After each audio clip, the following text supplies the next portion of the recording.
ایوبی مسجد اقصی کی دہلیز پر لڑکیاں جو بحریہ کے کمانڈر الفارس بیدرون کے جہاز میں تھی اسی کی طرح شگفتہ مزاج اور بزلہ سنج تھی۔ سمندر کی تنہائی میں یہ دونوں لڑکیاں الفارس کے دل کو نئی زندگی دے رہی تھیں، لیکن یہ اس کے لیے معمہ سا بن گئی تھیں اور ان کے لیے الفارس عجیب آدمی بنا ہوا تھا۔ لڑکیوں نے اسے بتایا تھا کہ وہ خانہ بدوش ہیں، ان کا قبیلہ جنگ کی ضد میں آ گیا تھا اور یہ دونوں بڑی مشکل سے چھپتی چھپاتی ساحل تک پہنچی ہیں، مگر الفارس دیکھ رہا تھا کہ دونوں کی عادتیں اور طور طریقے خانہ بدوشوں والے نہیں۔ خانہ بدوش حسین ہو سکتی تھیں مگر ان میں یہ شائستگی نہیں ہو سکتی تھی جو ان دونوں میں تھی۔ ان دونوں لڑکیوں میں کسی حد تک بے حیائی بھی تھی جو خانہ بدوش عورتوں میں عموماً نہیں ہوا کرتی تھی۔ لڑکیوں کے لیے الفارس عجیب آدمی تھا۔ لڑکیوں کو توقع تھی کہ وہ ان کے ساتھ وہی سلوک کرے گا جو ہر اس مرد نے ان کے ساتھ کیا ہے جس کے ذہن پر قبضہ کرنے کے لیے انہیں بھیجا گیا تھا۔ الفارس نے ان میں اس قسم کی دلچسپی کا اظہار نہ کیا جس سے یہ لڑکیاں ابتدا میں مایوس ہوئیں، لیکن انہوں نے اس کی ایک اور کمزوری بھانپ لی۔ وہ یہ تھی کہ وہ فرض کے معاملے میں جہاں بڑا ہی سخت گیر اور سخت کوش تھا، وہاں وہ فراغت کے وقت کھلنڈرا بچہ بن جایا کرتا تھا۔ ان لڑکیوں کے ساتھ وہ ہمراز سہیلیوں کی طرح کھیلتا اور ان کے حسن اور ان کی شوخیوں سے لطف اٹھاتا تھا۔ ان کے بکھرے بکھرے ریشمی بالوں سے کھیلتا اور ان میں مگن ہو کر دنیا کو بھول جاتا تھا۔ ایک روز ایک لڑکی نے جب دوسری لڑکی کمرے میں نہیں تھی اس کے جذبات کو مشتعل کرنے کی یا یہ سمجھنے کی کوشش کی کہ اس آدمی کے اندر جذبات ہیں بھی یا نہیں، تو الفارس نے اسے کھلے اشارے سمجھتے ہوئے کہا، میں نے جب تمہیں پہلے روز ساحل پر کہا کہ میں تمہیں اپنے جہاز میں پناہ دے سکتا ہوں تو تم نے کہا تھا کہ ہمارے ساتھ دھوکہ نہیں ہونا چاہیے۔ میں نے کہا تھا کہ تمہیں مصر لے جاؤں گا اور شادی کر لوں گا۔ میں اپنے اس وعدے پر قائم رہنا چاہتا ہوں۔ شادی سے پہلے میں کوئی ایسی حرکت نہیں کروں گا جس سے تمہیں یہ شک ہو کہ میں وقتی طور پر دل بہلانے کے لیے تمہیں یہاں لایا ہوں۔ میں تمہاری مجبوری اور بے بسی سے فائدہ نہیں اٹھا سکتا۔ مصر جانے تک تم سوچ لو، اگر میرے ساتھ رہنا پسند نہیں کرو گی تو جہاں کہو گی وہاں بھیج دوں گا۔ لڑکی نے بے تابی سے بازو اس کے گلے میں ڈال دیے اور گال اس کے گال کے ساتھ لگا کر کہا، ہم دونوں تمہیں چھوڑ کر کہیں نہیں جائیں گے۔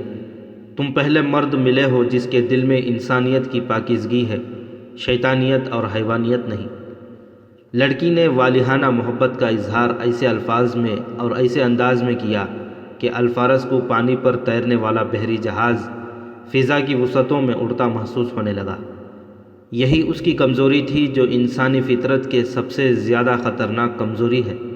سمندر میں اتنا طویل عرصہ دن رات گشت کرتے رہنے سے اور وقتاً فوقتاً چھوٹی موٹی جھڑپیں لڑنے سے اس کے اعصاب پر جو تھکن اور ذہن پر جو کوفت تھی وہ ختم ہو گئی۔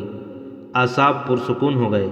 اب تو اس کی ذمہ داریوں میں اضافہ ہو گیا تھا۔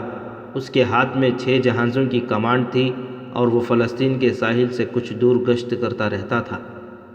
سلطان صلاح الدین ایوبی بجلی کی طرح ارض فلسطین پر ٹوٹ پڑا تھا۔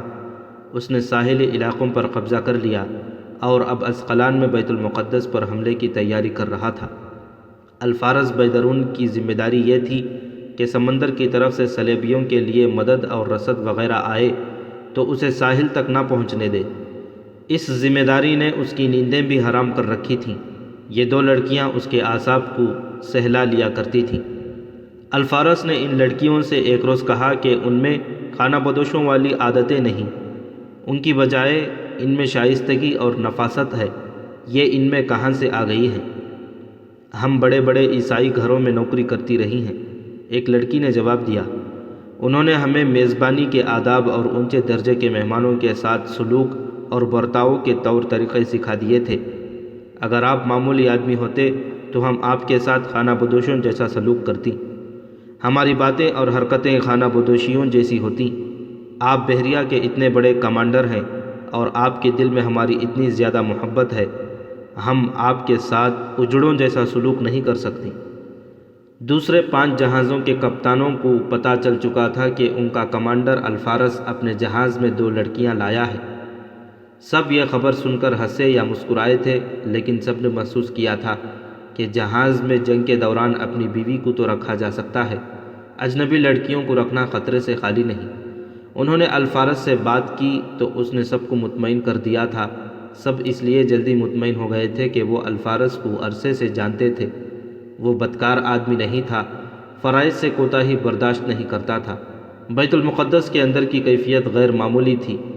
یہاں مسلمانوں پر جو ظلم و تشدد ہو رہا تھا، اس کی مثال کم از کم فلسطین کے مقبوضہ علاقوں میں نہیں ملتی تھی۔ اس ظلم و تشدد کی تاریخ پرانی تھی۔ 1099 میں صلیبیوں نے بیت المقدس فتح کیا تھا۔ یہ مسلمانوں کی بے اتفاقی اور اقتدار کی خاطر غداری کرنے والوں کا کرشمہ تھا۔ تاریخ میں حملہ آوروں نے اس سے زیادہ بڑے اور اہم شہر فتح کیے ہیں، لیکن صلیبیوں نے بیت المقدس فتح کیا تو اسے اس قدر اہمیت دی جیسے انہوں نے آدھی دنیا فتح کر لی ہو۔ سارے یورپ بلکہ تمام تر عیسائی دنیا اور کلیسا کی نظریں بیت المقدس پر لگی ہوئی تھیں۔ اس اہمیت کی وجہ یہ تھی کہ بیت المقدس کو عیسائی اپنا مقدس مقام سمجھتے تھے۔ ان کے عقیدے کے مطابق حضرت عیسیٰ علیہ السلام کو اسی علاقے میں کہیں مصلوب کیا گیا تھا۔ دوسری وجہ یہ کہ بیت المقدس مسلمانوں کا قبلہ اول ہے۔ رسول اللہ صلی اللہ علیہ وسلم یہیں سے معراج پر تشریف لے گئے تھے۔ اس لحاظ سے مسجد اقصیٰ کا تقدس خانہ کعبہ سے کم نہ تھا۔ مسلمان بیت المقدس کو اپنا نظریاتی مرکز سمجھتے تھے۔ یہ ہمارے عقیدوں کا مرکز تھا اور اب بھی ہے۔ عیسائی مسلمانوں کے اس نظریاتی سرچشمے پر قبضہ کر کے ہمارے نظریات اور عقائد کو باطل قرار دینا چاہتے تھے۔ صلیبیوں کی انٹیلیجنس کے سربراہ ہرمن نے غلط نہیں کہا تھا کہ صلیبی جنگیں مسلمانوں اور عیسائیوں کے بادشاہوں کی نہیں، یہ کلیسا اور کعبے کی جنگیں ہیں جو اس وقت تک لڑی جاتی رہیں گی جب تک دونوں میں سے ایک ختم نہیں ہو جاتا۔ جس طرح ہندوؤں نے مسلمانوں کے خلاف جنگ کو اور مسلمانوں کو شکست دینے کو اور مسلمانوں کو نہ صرف میدان جنگ میں بلکہ دھوکے سے بھی قتل کرنے کو مذہبی فریضہ قرار دے رکھا ہے، اسی طرح عیسائیوں کے پادریوں نے بھی مسلمان کے قتل کو کار ثواب دے رکھا تھا۔ عیسائیوں کو جنگ کے احکام بڑے پادری پوپ کی طرف سے ملتے تھے۔ آپ نے پڑھ لیا ہے کہ ہتین کے جنگ میں اکرہ کا پادری اس صلیب کے ساتھ میدان جنگ میں موجود تھا جس پر حضرت عیسیٰ کو مصلوب کیا گیا تھا۔ یہ ثبوت ہے اس حقیقت کا کہ کعبے کے خلاف جنگ کلیسا نے شروع کی تھی اور یہ دو مذہبوں اور دو نظریات کی جنگ تھی۔ یہ بتایا جا چکا ہے کہ صلیبی جنگوں میں شامل ہونے والے بادشاہوں، جرنیلوں اور ادنیٰ سپاہیوں تک سے صلیب الصلوبوت پر صلیب سے وفاداری اور جان و مال کی قربانی کا حلف لیا جاتا تھا۔ اس حلف سے وہ صلیبی کہلائے اور بیت المقدس کے لیے جو جنگیں لڑی گئیں انہیں صلیبی جنگیں کہا گیا۔ عیسائی دنیا میں مسلمانوں کے خلاف جنگ اور سرزمین عرب پر قبضہ کرنے کو ایسا جنون بنا دیا گیا تھا کہ عورتیں اپنے زیورات اور مال و دولت کلیسا کے حوالے کر دیتی تھیں۔ جنون کی انتہا یہ تھی کہ جوان لڑکیوں نے اپنی عصمتیں صلیب کی فتح اور مسلمانوں کی شکست کے لیے پیش کر دیں۔ کلیسا نے کھلی اجازت دے دی کہ مسلمانوں کی کردار کشی اور نظریاتی تخریب کاری کے لیے عیسائی لڑکیوں کو استعمال کیا جائے۔ لڑکیوں کو یقین دلایا گیا کہ کلیسا کے مقاصد اور عزائم کی خاطر عصمت قربان کرنے والی لڑکی بہشت میں جائے گی۔ اسی عقیدے کے تحت خوبصورت لڑکیوں کو باقاعدہ تربیت دے کر مسلمانوں کے علاقوں میں بھیجا گیا۔ یہ مسلمان عمرہ کے حرموں میں داخل ہوئیں اور وہ تباہی بپا کی جو آپ اس سلسلے کی کہانیوں میں پوری تفصیل سے پڑھ چکے ہیں۔ اس مقابلے میں مسلمان آپس میں ٹکراتے رہے اور صلیبیوں کے پھیلائے ہوئے اس حسین جال میں ایسے آئے کہ مذہبی نظریات اور عقائد کو نظر انداز کر کے تخت و تاج کے شیدائی ہو گئے۔ انہوں نے ایمان نیلام کر دیا۔ پھر بھی کچھ لوگ ابھی زندہ تھے جن کی روحیں ایمان کے نور سے منور تھیں۔ وہ بیت المقدس کی پاسبانی کرتے اور لہو کے نذرانے دیتے رہے، مگر یہ قانون فطرت ہے کہ ایک غدار ساری قوم کو بے وقار کرنے کے لیے کافی ہوتا ہے، اور جب غدار صاحب اقتدار ہو تو دشمن سے 10 گنا زیادہ فوج بھی شکست کھا جاتی ہے۔ اسی کا نتیجہ تھا کہ صلیبی 15 جولائی 1099 عیسوی 23 شعبان 492 ہجری کے روز بیت المقدس پر قابض ہو گئے۔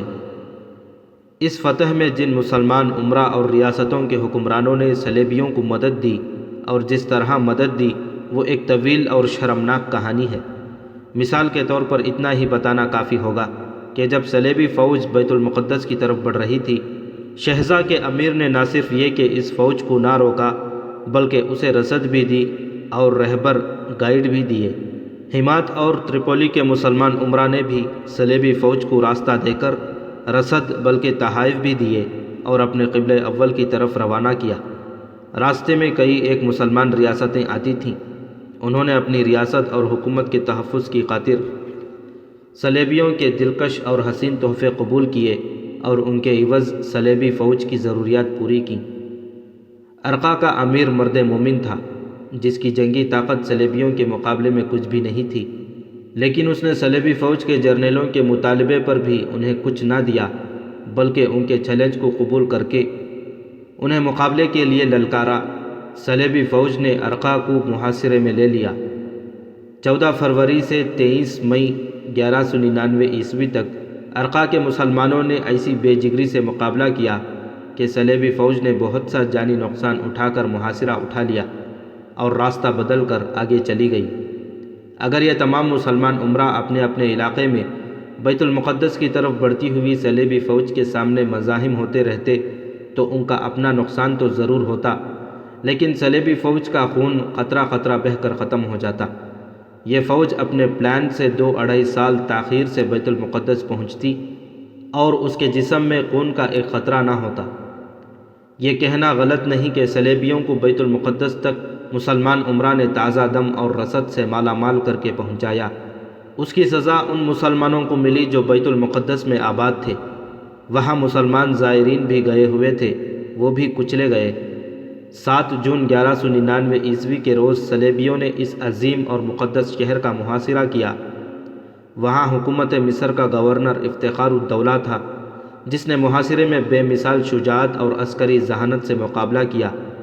شہر کے جیش قلعے سے نکال کر صلیبیوں پر حملے کرائے گئے، مگر صلیبیوں کے پاس ساز و سامان کی افراد تھی اور فوج تو بے شمار تھی۔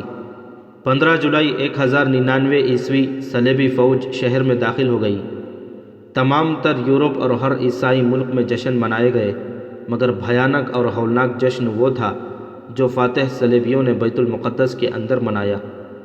صلیبی سپاہی مسلمانوں کے گھروں میں گھس گئے، لوٹ مار کی، کسی گھر میں کسی فرد کو، خواہ وہ بوڑھا تھا یا دودھ پیتا بچہ، زندہ نہ چھوڑا۔ زندہ رہنے دیا تو صرف جوان لڑکیوں کو جو ان کی درندگی کی اذیتوں سے مریں۔ گلیوں میں بھاگتے ہوئے مسلمان بچوں، عورتوں اور مردوں کو وحشیانہ طریقے سے قتل کیا گیا۔ صلیبی ننھے بچوں کو برچھیوں کی انیوں میں اڑس کر اوپر اٹھاتے اور چیخ چیخ کر قہقہے لگاتے تھے۔ کھلے عام آبرو ریزی اور مقتولین کے سر کاٹ کر انہیں ٹھڈ مارنا صلیبیوں کا من پسند کھیل بن گیا تھا۔ مسلمانوں کو ایک ہی پناہ نظر آتی تھی جس کے متعلق انہیں یقین تھا کہ جان کی امان ملے گی اور کسی بھی مذہب کا پیروکار وہاں ان پر زیادتی کرنے کو گناہ سمجھے گا۔ یہ تھی مسجد اقصیٰ۔ مسلمان اپنے بال بچوں کو لے کے مسجد اقصیٰ میں چلے گئے، جنہیں وہاں پاؤں رکھنے کو بھی جگہ نہ ملی، اور باب داؤد اور دوسری مسجدوں میں چلے گئے۔ خود عیسائی مورخین لکھتے ہیں کہ ان پناہ گزین مسلمانوں کی تعداد 70,000 کے لگ بھگ تھی۔ صلیبی جو مسجد اقصیٰ کو اپنی عبادت گاہ کہتے تھے، اس کے احترام کا ذرہ بھر خیال نہ کیا۔ وہ پناہ گزینوں پر ٹوٹ پڑے، کسی ایک کو زندہ نہ چھوڑا۔ مسجد اقصیٰ، باب داؤد اور تمام مسجدیں لاشوں سے اٹ گئیں اور خون باہر بہنے لگا۔ مورخین نے ان الفاظ میں یہ کیفیت بیان کی ہے: صلیبیوں کے گھوڑوں کے پاؤں ٹخنوں تک مسلمان شہریوں کے خون میں ڈوب گئے تھے۔ لڑکیوں کو مسجدوں اور مسلمانوں کی دیگر مقدس مقامات میں لے جا کر بے آبرو کیا جاتا تھا۔ سب سے زیادہ بد نصیب یہ لڑکیاں تھیں اور ان کے جنگی قیدی۔ جنگی قیدیوں کو مویشی بنا لیا گیا تھا، انہیں کھانے کو کم دیا جاتا اور مشقت زیادہ لی جاتی۔ جن کاموں میں پہلے گھوڑے اور اونٹ استعمال ہوتے تھے، ان میں اب جنگی قیدی استعمال ہونے لگے۔ ان کے ہاتھوں مسجد مسمار کرائی گئیں، جنہوں نے انکار کیا انہیں بے دردی سے قتل کیا گیا۔ کسی وحشی صلیبی نے ایک جنگی قیدی کو قتل کر کے اس کے جسم کا گوشت کاٹا اور پکا کر کھا گیا۔ اس نے اپنے ساتھیوں سے کہا کہ گوشت لذیذ ہے۔ اس کے بعد صلیبیوں نے انسان خوری بلکہ مسلمان خوری شروع کر دی۔ جب کبھی کوئی جشن یا تقریب مناتے، ایک دو تندرست اور توانا مسلمانوں کو قتل کر کے ان کا گوشت کھاتے تھے۔ اس کی تردید عیسائی مورخین نے کی ہے، لیکن انسان خوری کے واقعات خود یورپین مورخوں نے ہی اپنی تحریروں میں بیان کیے ہیں۔ مسجدوں کو حرام کاری کے لیے استعمال کرنے کے علاوہ صلیبیوں نے ان میں گھوڑے باندھے۔ مسجد اقصیٰ میں مختلف مسلمان سلاطین اور دیگر دولت مند زائرین نے سونے اور چاندی کے فانوس اور قندیلیں لگوائی تھیں۔ تحفے کے طور پر سونے اور چاندی کی کئی ایک اشیاء رکھی تھیں۔ صلیبیوں نے یہ تمام فانوس، قندیلیں اور بیش قیمت اشیاء اٹھا لیں اور مسجد کی منڈیر پر صلیب نصب کر دی۔ سلطان صلاح الدین ایوبی کو بیت المقدس کی بے حرمتی اور وہاں کے مسلمانوں پر وحشیانہ مظالم کی یہ رویداد اس کے باپ نجم الدین ایوب نے بچپن سے سنانی شروع کر دی تھی۔ نجم الدین ایوب کو یہ رویداد اس کے باپ سلطان ایوبی کے دادا شادی نے سنائی تھی۔ یہ رویداد سلطان ایوبی کے خون میں شامل ہو گئی تھی۔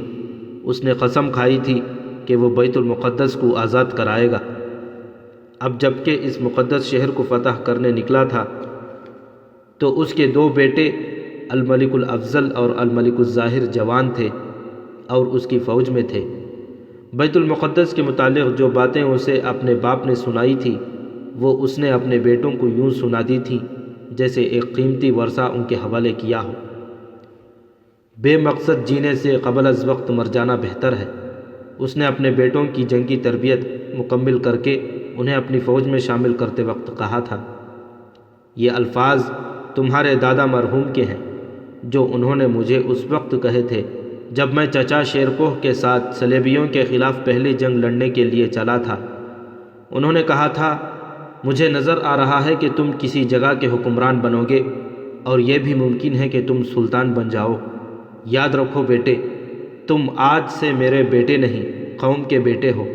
قرآن کا حکم ہے کہ ماں باپ کی خدمت کرو۔ اب تمہارے ماں باپ قوم اور سلطنت ہے۔ اولاد کو ماں باپ پر حکم چلانے اور ان کا دل دکھانے سے اللہ نے منع کیا ہے۔ یاد رکھنا یوسف، قوم کا دل نہ دکھانا۔ دیکھنا کہ تم پر قوم کے کیا کیا حقوق ہیں، یہ ادا کرنا۔ اور میرے عزیز بیٹوں، تمہارے دادا نے کہا تھا کہ جو لوگ قوم کی آن پر اللہ کی راہ میں شہید ہوئے ہیں انہیں نہ بھولنا۔ جو قوم اپنے شہیدوں کو بھول جاتی ہے اس قوم کو خدا بھول جاتا ہے۔ جس قوم سے خدا نظریں پھیر لیتا ہے تم نہیں جانتے کہ یہ دنیا اس کے لیے جہنم بن جاتی ہے۔ اس کی عبادت گاہیں استبل اور ان کی بیٹیاں دشمن کی عیاشی کا سامان بن جاتی ہیں۔ اس قوم کی تقدیر اس کے ہاتھ سے نکل جاتی ہے۔ جب تمہیں حکومت کی مسند پر بٹھایا جائے گا تو قوم کو رعایا نہ سمجھنا۔ بندوں پر حکومت کا حق صرف اللہ کا ہے۔ بندوں پر حکومت کر کے اللہ کی برابری کا گناہ کرو گے تو انجام مصر کے فرعونوں والا ہوگا۔ حکومت کا مطلب وہ ذمہ داری ہوتی ہے جو قوم کی طرف سے اللہ اس کے حکمران پر عائد کرتا ہے۔ حکمران کی اپنی کوئی ذات نہیں رہتی، وہ فرد کی حیثیت سے مر جاتا ہے۔ وہ قوم کا امین اور قوم کا حصہ بن جاتا ہے۔ قوم کو فاقے کرنے پڑے تو حکمران کو اپنا پیٹ نہیں بھرنا چاہیے۔ وہ اپنے منہ میں نوالا ڈالے تو اسے یقین کر لینا چاہیے کہ قوم کے ہر فرد کے منہ میں ایسا ہی نوالا جا رہا ہے۔ وہ جب گھوڑے پر سوار ہو تو دیکھے کہ اس کی گردن مسجد کے مینار کی طرح اکڑ کر سیدھی تو نہیں ہو گئی۔ اے میرے عزیز بیٹوں، تمہارے دادا نے کہا تھا کہ گردن اس روز اونچی کرنا جس روز مسجد اقصیٰ کو کفار سے آزاد کرا لو گے۔ اطمینان کی نیند اس رات سونا جس رات مسجد اقصیٰ میں فتح کی نفل پڑھ لو گے، اور اس مسجد کی دہلیز جہاں سے ہمارے رسول صلی اللہ علیہ وسلم معراج کے لیے اللہ کے حضور گئے تھے اپنے آنسوؤں سے دھوؤ گے۔ اے میرے بیٹوں، وہ بچے جو بیت المقدس کی گلیوں اور مسجدوں میں قتل ہوئے تھے، اور قوم کی وہ بیٹیاں جو وہاں بے آبرو ہوئی تھیں، مجھے راتوں کو سونے نہیں دیتی۔ جس مسجد میں میرے اللہ کے رسول کے مبارک قدم گئے، جس مسجد میں رسول پاک صلی اللہ علیہ وسلم کی مبارک جبے نے سجدے کیے تھے، اس مسجد کی اینٹیں رات بھر میرے اوپر گرتی رہتی ہیں۔ میں بدک جاتا ہوں۔ کبھی درد سے کراہتی ہوئی ایسی صدائیں سنائی دیتی ہیں جیسے مسجد اقصی میں قتل ہونے والے بچے بزبان گریہ اذانیں دے رہے ہوں۔ وہ تمہیں پکار رہے ہیں میرے بیٹوں، وہ مجھے پکار رہے ہیں۔ اور تمہارے دادا نے بڑھاپے سے کانپتے ہوئے ہاتھ مجھے دھکا کر کہا کہ میں نے اپنی جوانی تمہیں دے دی ہے، جو کام میں نہیں کر سکا وہ تم کرو۔ بیت المقدس جاؤ اور یہی تمہارے جینے کا مقصد ہوگا۔ سلطنت کی مسند پر بیٹھ کر اپنے دشمن کو اس لیے نظر انداز کیے رکھو کہ اطمینان سے قوم پر حکومت کر سکو، تو اس مسند کی عمر طویل نہیں ہوگی۔ شہیدوں کی روحیں جنات بن کر تمہاری مسند کو الٹ دیں گی۔ جینے کا مقصد وہ رکھو جو خدا کو عزیز ہو اور اس میں قرآن کا حکم شامل ہو۔ میرے عزیز بیٹوں، آج میں اپنے باپ کا ورثہ تمہارے سپرد کرتا ہوں۔ آج سے تم میرے نہیں، ملت اسلامیہ کے بیٹے ہو۔ میں نے تمہاری ماں سے کہہ دیا ہے کہ بھول جا تیری کوکھ نے کوئی بیٹے جنے تھے، اگر انہیں بھول نہ سکی تو ان کی زندگی کی دعائیں نہ کرنا۔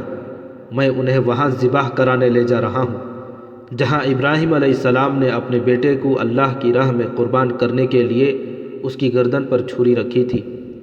اگر دعا کرنی ہے تو اللہ سے یہ التجا کرنا کہ تو نے جو دودھ ان بچوں کو پلایا ہے، یہ نور سے منور خون بن کر مسجد اقصی کا فرش دھو ڈالیں، اور اللہ کرے گا ایسا ہی ہوگا۔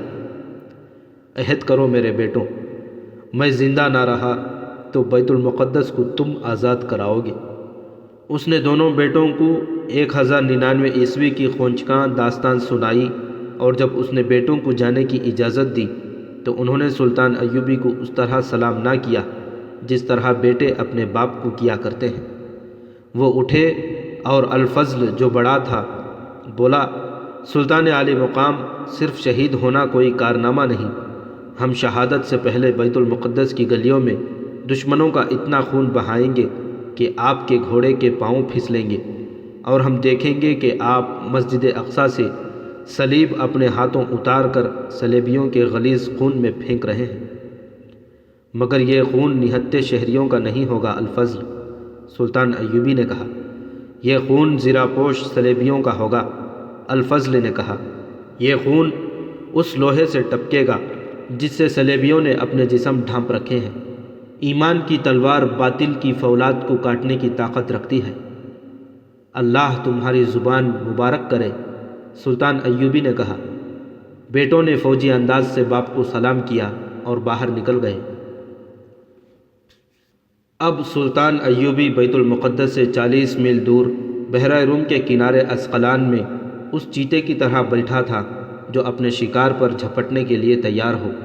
جذباتی طور پر وہ فوراً بیت المقدس کی طرف پیش قدمی کرنے کو تیار تھا، لیکن وہ جنگ کے حقائق کو دیکھ رہا تھا۔ یہ 40 میل کا فاصلہ تو جیسے آتش فشاں چٹانوں سے بھرا پڑا تھا۔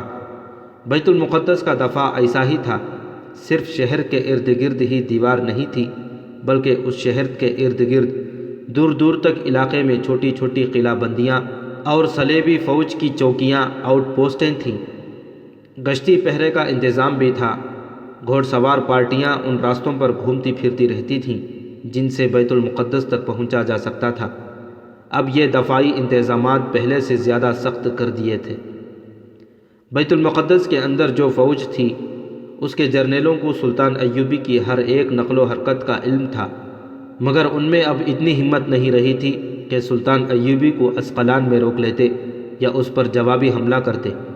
حطین سے اسقلان تک سلطان ایوبی نے ان کی عسکری قوت کا بہت زیادہ خون نکال لیا تھا۔ بیت المقدس کا حکمران گائی آف لوزینان نے، جو حطین میں جنگی قیدی ہو گیا اور اب دمشق کے قید خانے میں تھا، وہ جو فوج اپنے ساتھ لے گیا تھا اس کا کچھ حصہ مارا گیا کچھ جنگی قیدی ہوا اور باقی فوج ایسی بھاگی کہ اب اس کے افسر، سپاہی اور زرہ پوش نائٹ زخمی یا خوف زدگی کی حالت میں بیت المقدس میں آ رہے تھے۔ نائٹوں کے مورال میں کچھ جان تھی کیونکہ انہیں اپنے رتبے اور اعزاز کا پاس تھا۔ دیگر فوج نے شہر میں جا کر دہشت پھیلا دی۔ جرنیلوں نے نائٹوں کو از سر نو منظم کر لیا۔ اس طرح بیت المقدس کے اندر کی تعداد 60,000 ہو گئی تھی۔ چونکہ یہ تمام آبادی کو معلوم ہو گیا تھا کہ سلطان ایوبی شہر پر شہر فتح کرتا آ رہا ہے، اس لیے شہری بھی لڑنے مرنے کے لیے تیار ہو گئے۔ شہر کے دفاع کو اور زیادہ مستحکم کر لیا گیا۔ شہر کے 1-2 دروازوں کو دن کے دوران کھلا رکھنا پڑتا تھا کیونکہ میدان جنگ سے بھاگے ہوئے صلیبی اکیلے اکیلے اور 2-2 4-4 کی ٹولیوں میں آتے رہتے تھے۔ سلطان ایوبی کے جاسوس پہلے ہی شہر میں موجود تھے۔ اب بھاگے ہوئے صلیبیوں کے بھیس میں چند اور جاسوس اندر چلے گئے اور شہر کے دفاعی انتظامات اور دیوار کو اچھی طرح دیکھ کر نکل بھی آئے۔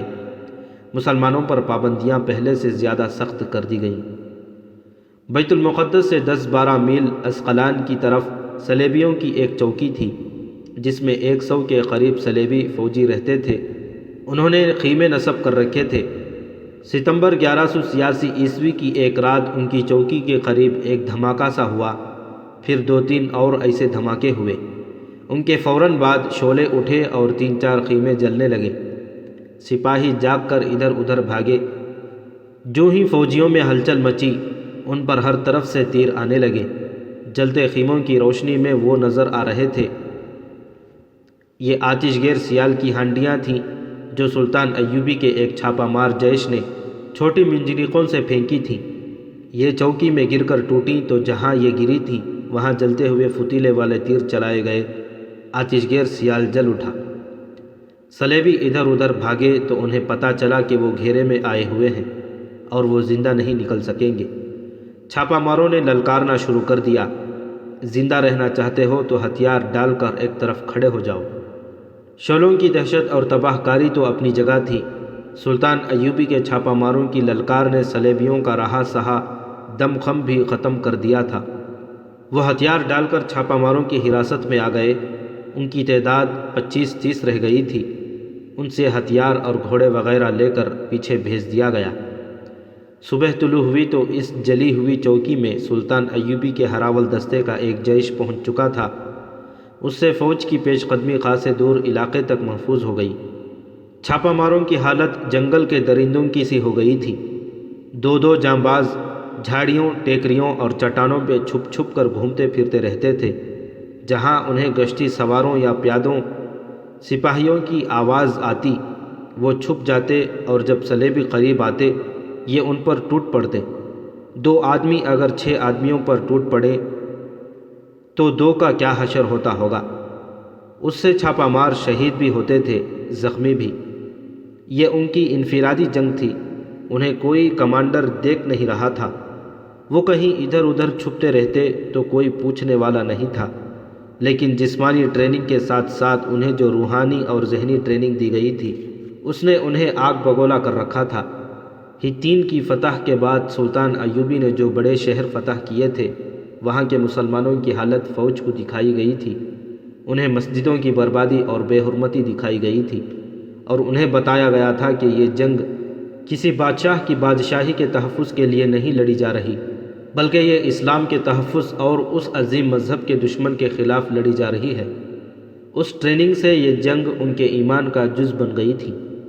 اسقلان میں سلطان ایوبی رات کو سوتا بھی کم ہی تھا۔ چھاپہ ماروں کی طرف سے قاصد آتے رہتے تھے اور بیت المقدس سے کوئی جاسوس بھی آ جاتا تھا۔ یہ رات کو بھی آتے تھے۔ سلطان ایوبی نے حکم دے رکھا تھا کہ کہیں سے کوئی پیغام کسی بھی وقت آئے اسے اسی وقت دیا جائے، خواہ وہ گہری نیند سو رہا ہو۔ چھاپہ ماروں کی رپورٹیں یہی ہوتی تھیں کہ فلاں مقام پر صلیبیوں کی ایک چوکی پر حملہ کیا گیا، اتنے صلیبی مارے گئے اور اتنے چھاپہ مار شہید اور زخمی ہوئے ہیں، اور فلاں راستہ صاف کر لیا گیا ہے۔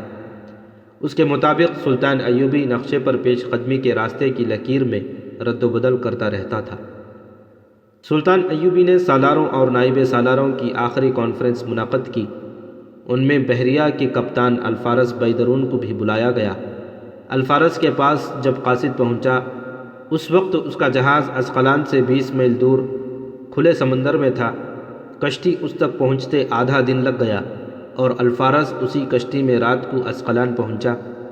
قاصد نے اسے بتایا تھا کہ سلطان نے تمام سالاروں کو بلایا ہے۔ وہ سمجھ گیا کہ یہ بیت المقدس پر حملے کے متعلق اجلاس ہوگا۔ جہاز سے قاصد کے ساتھ روانہ ہوتے وقت اس نے دونوں لڑکیوں کو بتایا کہ وہ اسقلان جا رہا ہے۔ سلطان نے بلایا ہے؟ ایک لڑکی نے پوچھا۔ کیوں بلایا ہے؟ دوسری نے پوچھا۔ میرے سرکاری فرائض کے متعلق تم پوچھنا کیوں ضروری سمجھتی ہو؟ الفارس نے انہیں کہا، تمہیں کئی بار کہہ چکا ہوں کہ میری ذات کے سوا کچھ اور پوچھا نہ کرو۔ دونوں ہنس پڑیں۔ ایک بولی، اگر ہم اس قابل ہوتی تو آپ کی غیر حاضری میں آپ کے جہاز کو سنبھالے رکھتی اور دشمن کے جہاز آ جاتے تو ان سے لڑائی کرتی۔ تم جس قابل ہو میں تم سے وہی کام لوں گا۔ الفارس نے کہا، میری غیر حاضری میں زیادہ وقت نیچے ہی گزارنا، اوپر جا کر ملاحوں اور عسکریوں کے کام میں دخل نہ دینا۔ آپ کب واپس آئیں گے؟ آج رات شاید نہ آ سکوں، الفارس نے جواب دیا، کل شام تک آ سکوں گا۔ الفارس لڑکیوں میں پوری طرح گھل مل گیا تھا۔ وہ اس سے سلطان ایوبی کے آئندہ اقدامات کے متعلق اکثر پوچھتی تھی۔ یہ بھی پوچھا کرتی کہ بحر روم میں مصر اور شام کا بحری بیڑا بندرگاہوں میں ہے یا سمندر میں، اور کل کتنے جہاز ہیں، ان میں فوج کتنی ہے۔ الفارس نے انہیں ٹالنے کے بجائے صاف کہہ دیا تھا کہ وہ اس سے ایسے سوال نہ پوچھا کریں۔ اس کے باوجود وہ اپنے حسن اور ناز و ادا کا طلسم طاری کر کے اس سے کوئی ایسی بات پوچھی بیٹھتی تھی جو فوجی راز ہوتا تھا۔ الفارس جذباتی مدہوشی سے فوراً بیدار ہو جاتا اور انہیں پیار سے ڈانٹ دیا کرتا تھا۔ نشے کی حالت میں انسان دل میں چھپائی ہوئی بات اگل دیا کرتا ہے۔ نشہ خواہ شراب کا ہو یا کسی دوائی کا، مگر الفارس شراب نہیں پیتا تھا۔ نہ جہاز میں کسی کو شراب یا کوئی اور نشے آور چیز رکھنے کی اجازت تھی۔ الفارس بدکار بھی نہیں تھا، مگر وہ اپنے آپ پر ان لڑکیوں کا نشہ طاری کر لیا کرتا تھا، جس سے اس کی تھکن دور ہو جاتی اور وہ تازہ دم ہو جایا کرتا تھا۔ یہ لڑکیاں تربیت یافتہ تھیں۔ انہوں نے دیکھا کہ الفارس میں نہ شراب کی عادت ہے، نہ اس کے جذبات سفلی اور حیوانی ہیں، تو انہوں نے اس پر پیار اور محبت کا نشہ طاری کرنا شروع کر دیا تھا۔ مگر الفارس اپنے فرائض اور ذمہ داری کا اتنا پکا تھا کہ جذبات پر مدہوشی طاری ہوتی تو بھی اپنے فرض سے کوتاہی نہیں کرتا تھا۔ ایک رات الفارس گہری نیند سویا ہوا تھا۔ لڑکیاں اپنے کیبن میں تھیں۔ دونوں اوپر چلی گئیں اور عرشے کے جنگلے کے سہارے سمندر پر چاندنی کے بکھرے اور چمکتے ہوئے موتیوں سے لطف اٹھانے لگیں۔ روزی، ایک لڑکی نے دوسری سے کہا، مجھے اپنے سامنے گہرا اندھیرا نظر آتا ہے۔ الفارس لگتا موم ہے، لیکن کوئی ایسی ویسی بات پوچھو تو پتھر بن جاتا ہے۔ میرا خیال ہے کہ ہم یہاں اپنا کام نہیں کر سکیں گی۔ کیا یہ بہتر نہیں ہوگا کہ اینڈریو آئے تو اسے کہیں کہ ممکن ہو تو ہمیں یہاں سے لے جائے؟ اینڈریو وہ آدمی تھا جو چھوٹی سی کشتی جہازوں کے قریب لے جا کر کھانے پینے اور ضروریات کی اشیاء جہاز کے ملاحوں اور سپاہیوں کے ہاتھ بیچتا تھا۔ آپ نے پچھلی قسط میں پڑھا ہے کہ یہ آدمی ان لڑکیوں کو اتفاق سے ملا تھا۔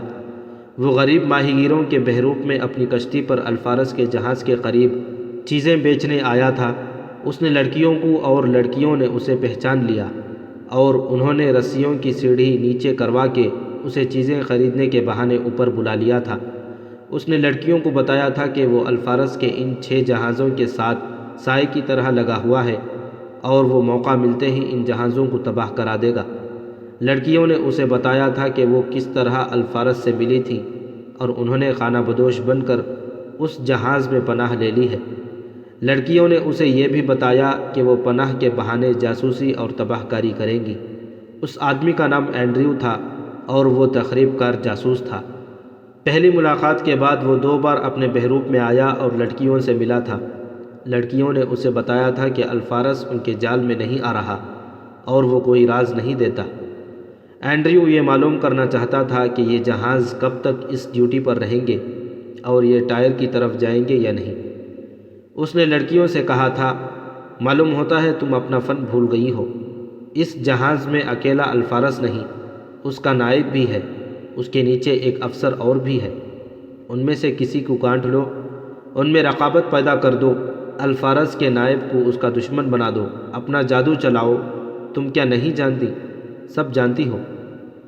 اس رات ایک لڑکی دوسری سے مایوس ہو کر کہہ رہی تھی کہ روزی اینڈریو آئے تو اسے کہتی ہے کہ ہمیں یہاں سے نکال لے جائے۔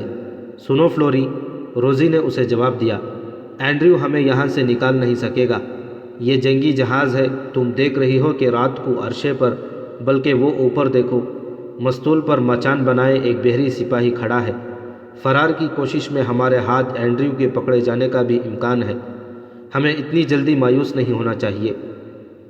دوسرا حربہ استعمال کریں؟ فلوری نے پوچھا۔ کرنا پڑے گا، روزی نے کہا، الفارس کا نائب کپتان تو پہلے ہی ہمیں بھوکی نظروں سے دیکھتا اور مسکراتا رہتا ہے، یہ لوگ بڑے لمبے عرصے سے سمندر میں ہیں، ان کے سروں پر موت منڈلاتی رہتی ہے، خدا نے مرد میں عورت کی جو کمزوری پیدا کی ہے وہ اسی کیفیت میں ابھرتی ہے، اشارے کی دیر ہے، یہ بتا دو کہ یہ کام میں کروں یا تم کرو گی، تمہیں مجھ سے زیادہ تجربہ حاصل ہے۔ میں ہی کر لیتی ہوں، فلوری نے کہا، لیکن اس کام کے اصول یاد رکھنا، روزی نے کہا، راز لے لینا لیکن اس کی قیمت صرف دکھا دینا، ادا نہ کرنا، اس شخص میں اتنی تشنگی بلکہ دیوانگی پیدا کرنا کہ یہ شخص تمہیں یا الفارس کو قتل کرنے کی باتیں کرنے لگے۔ الفارس کا نائب رؤوف کرد تھا، وہ ان لڑکیوں کو دیکھتا اور مسکراتا رہتا تھا، اسے معلوم تھا کہ یہ الفارس کی بیویاں یا داشتہ نہیں، اور یہ خانہ بدوش ہیں جنہیں الفارس نے اپنے جہاز میں پناہ دی ہے۔ رؤوف کرد کے دل میں لڑکیوں نے ہلچل برپا کر دی تھی۔ اس رات جب یہ لڑکیاں عرشے پر جنگلے کا سہارا لیے باتیں کر رہی تھیں، رؤوف اپنی ڈیوٹی پر کھڑا انہیں دیکھ رہا تھا۔ الفارس سلطان ایوبی کے بلاوے پر جا چکا تھا، اب جہاز رؤوف کرد کی تحویل میں تھا۔ فلوری عرشے کے جنگلے کے ساتھ کھڑی رہی، روزی ٹہلنے کے انداز سے وہاں سے چل پڑی اور رؤوف کرد کے قریب سے گزرتے مسکرائی۔ رؤوف کرد نے اسے اپنے پاس بلایا اور رسمی سی باتیں کی۔ روزی چلنے لگی تو رؤوف کرد نے اسے رکنے کو کہا۔ میں آپ کے پاس رکی رہی تو وہ فلوری ناراض ہو جائے گی، روزی نے کہا۔ ناراض کیوں ہوگی؟ اپنے اپنے دل کی بات ہے، روزی نے کہا۔ ایک روز الفارس نیچے سو رہے تھے اور میں اوپر آپ کے پاس کھڑی تھی تو اس فلوری نے دیکھ لیا، بعد میں کہنے لگی، میری ملکیت پر قبضہ نہ کرو، رؤوف میرا ہے، جب ہم مصر جائیں گے تو میں اس کے ساتھ چلی جاؤں گی۔ یہ الفارس کو پسند نہیں کرتی اور اس ڈر سے آپ کے قریب نہیں آتی کہ الفارس ناراض ہوگا۔ رؤوف کرد کے جذبات میں زلزلے بپا ہو گئے، مردانہ فطرت کی کمزوری نے اس سے ہتھیار ڈلوا لیے۔ اس نے فلوری اور روزی سے زیادہ خوبصورت لڑکیاں بھی دیکھی تھیں، لیکن ان کے حسن اور ڈیل ڈول میں جو زہد شکن کشش تھی وہ اس نے کسی لڑکی میں کبھی نہیں دیکھی تھی۔ اب اسے یہ پتہ چلا کہ ان میں سے ایک اسے چاہتی ہے تو اس کا دماغ جذبات کے بنائے اس راستے پر چلنے لگا جس پر مرد جاتے نظر آتے ہیں، واپس آتے دکھائی نہیں دیتے۔ روزی اسے طلسم ہوشربا میں چھوڑ کر چلی گئی۔ اس نے اپنے کیبن میں اترنے والی سیڑھیوں پر پاؤں رکھ کر پیچھے دیکھا، رؤوف کرد آہستہ آہستہ فلوری کی طرف جا رہا تھا۔ آج رات سوؤگی نہیں جواشی؟ رؤوف کرد نے فلوری کا وہ نام لیا جو اس نے الفارس کو بتایا تھا۔ روزی نے اپنا نام ازمیر بتایا تھا، خانہ بدوشوں کے نام اسی قسم کے ہوا کرتے تھے۔ رؤوف کرد کو اپنے قریب کھڑا دیکھ کر وہ ٹریننگ کے مطابق ایسے انداز سے مسکرائی اور شرمائی کہ اس انداز سے کنواری دلہن بھی نہ شرماتی ہوگی۔ رؤوف کرد نے اس کے کندھے پر ہاتھ رکھا تو فلوری سکڑ گئی۔ ازمیر نے مجھے تمہارے متعلق کچھ بتایا ہے، رؤوف کرد نے کہا، کیا یہ سچ ہے؟ فلوری نے اس کی طرف دیکھا اور فوراً گردن گھما کر سمندر کی طرف دیکھنے لگی۔ رؤوف کرد نے اپنا سوال دہرایا اور فلوری کے اس ہاتھ پر ہاتھ رکھ دیا جو جنگلے پر رکھا تھا۔ فلوری نے آہستہ آہستہ اپنا ہاتھ الٹا کر کے انگلیاں رؤوف کرد کی انگلیوں میں الجھا دیں۔ تھوڑی ہی دیر بعد فلوری اس جگہ رؤوف کرد کے ساتھ بیٹھی تھی جہاں اس کی ڈیوٹی تھی۔ جہاز نے لنگر ڈال رکھے تھے، 3-4 بتیاں سمندر میں تیر رہی تھیں، یہ الفارس کے جہاز تھے جو گشت کر رہے تھے۔ آدھی رات کو رؤوف کرد کی جگہ اس کے ایک ماتحت افسر کو ڈیوٹی پر آنا تھا۔ رؤوف کرد نے فلوری سے کہا کہ وہ اس کے کیبن میں چلے اور وہ آتا ہے۔ فلوری چلی گئی۔ جہاز کے عرشے سے صبح کی اذان کی آواز آئی تو فلوری رؤوف کرد کے کیبن سے نکلی۔ اس نے الفارس کے اس نائب کو یقین دلا دیا تھا کہ وہ اسے دل و جان سے چاہتی ہے اور الفارس کو وہ خاوند کی حیثیت سے کبھی قبول نہیں کرے گی۔ اس نے رؤوف کرد سے یہ بھی کہا تھا، الفارس مجھے کہتا تھا کہ رؤوف کے ساتھ بات نہ کرنا، بہت برا آدمی ہے۔ حقیقت یہ ہے کہ وہ خود بہت برا آدمی ہے۔ اس نے ہمیں پناہ دی تو ہے، لیکن ہماری مجبوری سے پورا فائدہ اٹھا رہا ہے۔ اگر ہم اتنی مجبور نہ ہوتی تو اتنی زیادہ قیمت کبھی نہ دیتی۔ رؤوف کرد کے دل میں ایسی محبت کا دھوکہ اور الفارس کی دشمنی پیدا کر کے وہ اس کے کیبن سے نکل آئی، اور جو باتیں اسے الفارس نے کبھی نہیں بتائی تھیں وہ رؤوف کرد نے اسے بتا دی۔ اس رات سلطان ایوبی سویا نہیں۔ رات اجلاس میں گزر گئی۔ وہ ایسا کوئی خطرہ مول نہیں لینا چاہتا تھا جس سے بیت المقدس کا محاصرہ ناکام ہو جائے۔ اس نے سالاروں وغیرہ کو بیت المقدس تک پہنچنے کا راستہ نقشے پر دکھایا۔ اس نے نقشے پر ان جگہوں پر نشان لگا رکھے تھے جہاں کچھ دن پہلے صلیبیوں کی چوکیاں تھیں، اور اب وہاں اپنے چھاپہ مار تھے یا ہراول کی تھوڑی نفری تھی یا وہاں کچھ بھی نہیں تھا۔ راستہ صاف تھا۔ ایسی جگہوں پر بھی اس نے نشان لگا رکھے تھے جہاں صلیبیوں کی قلعے بندیوں کی ساخت کی چوکیاں ابھی موجود تھیں اور ان میں نفری کچھ زیادہ تھی۔ سلطان ایوبی نے سب کو بتایا کہ اس نے ان پر قبضہ کرنے کی کوشش ہی نہیں کی کیونکہ وہ اپنی جنگی طاقت ضائع نہیں کرنا چاہتا۔ اس کا علاج اس نے یہ بتایا کہ یہ سب چوکیاں بلندیوں پر ہیں، اس لیے انہیں نظر انداز کر کے ذرا سا دور سے گزرنا ہے۔ ان میں جو فوج ہے وہ ان میں بیٹھی رہے۔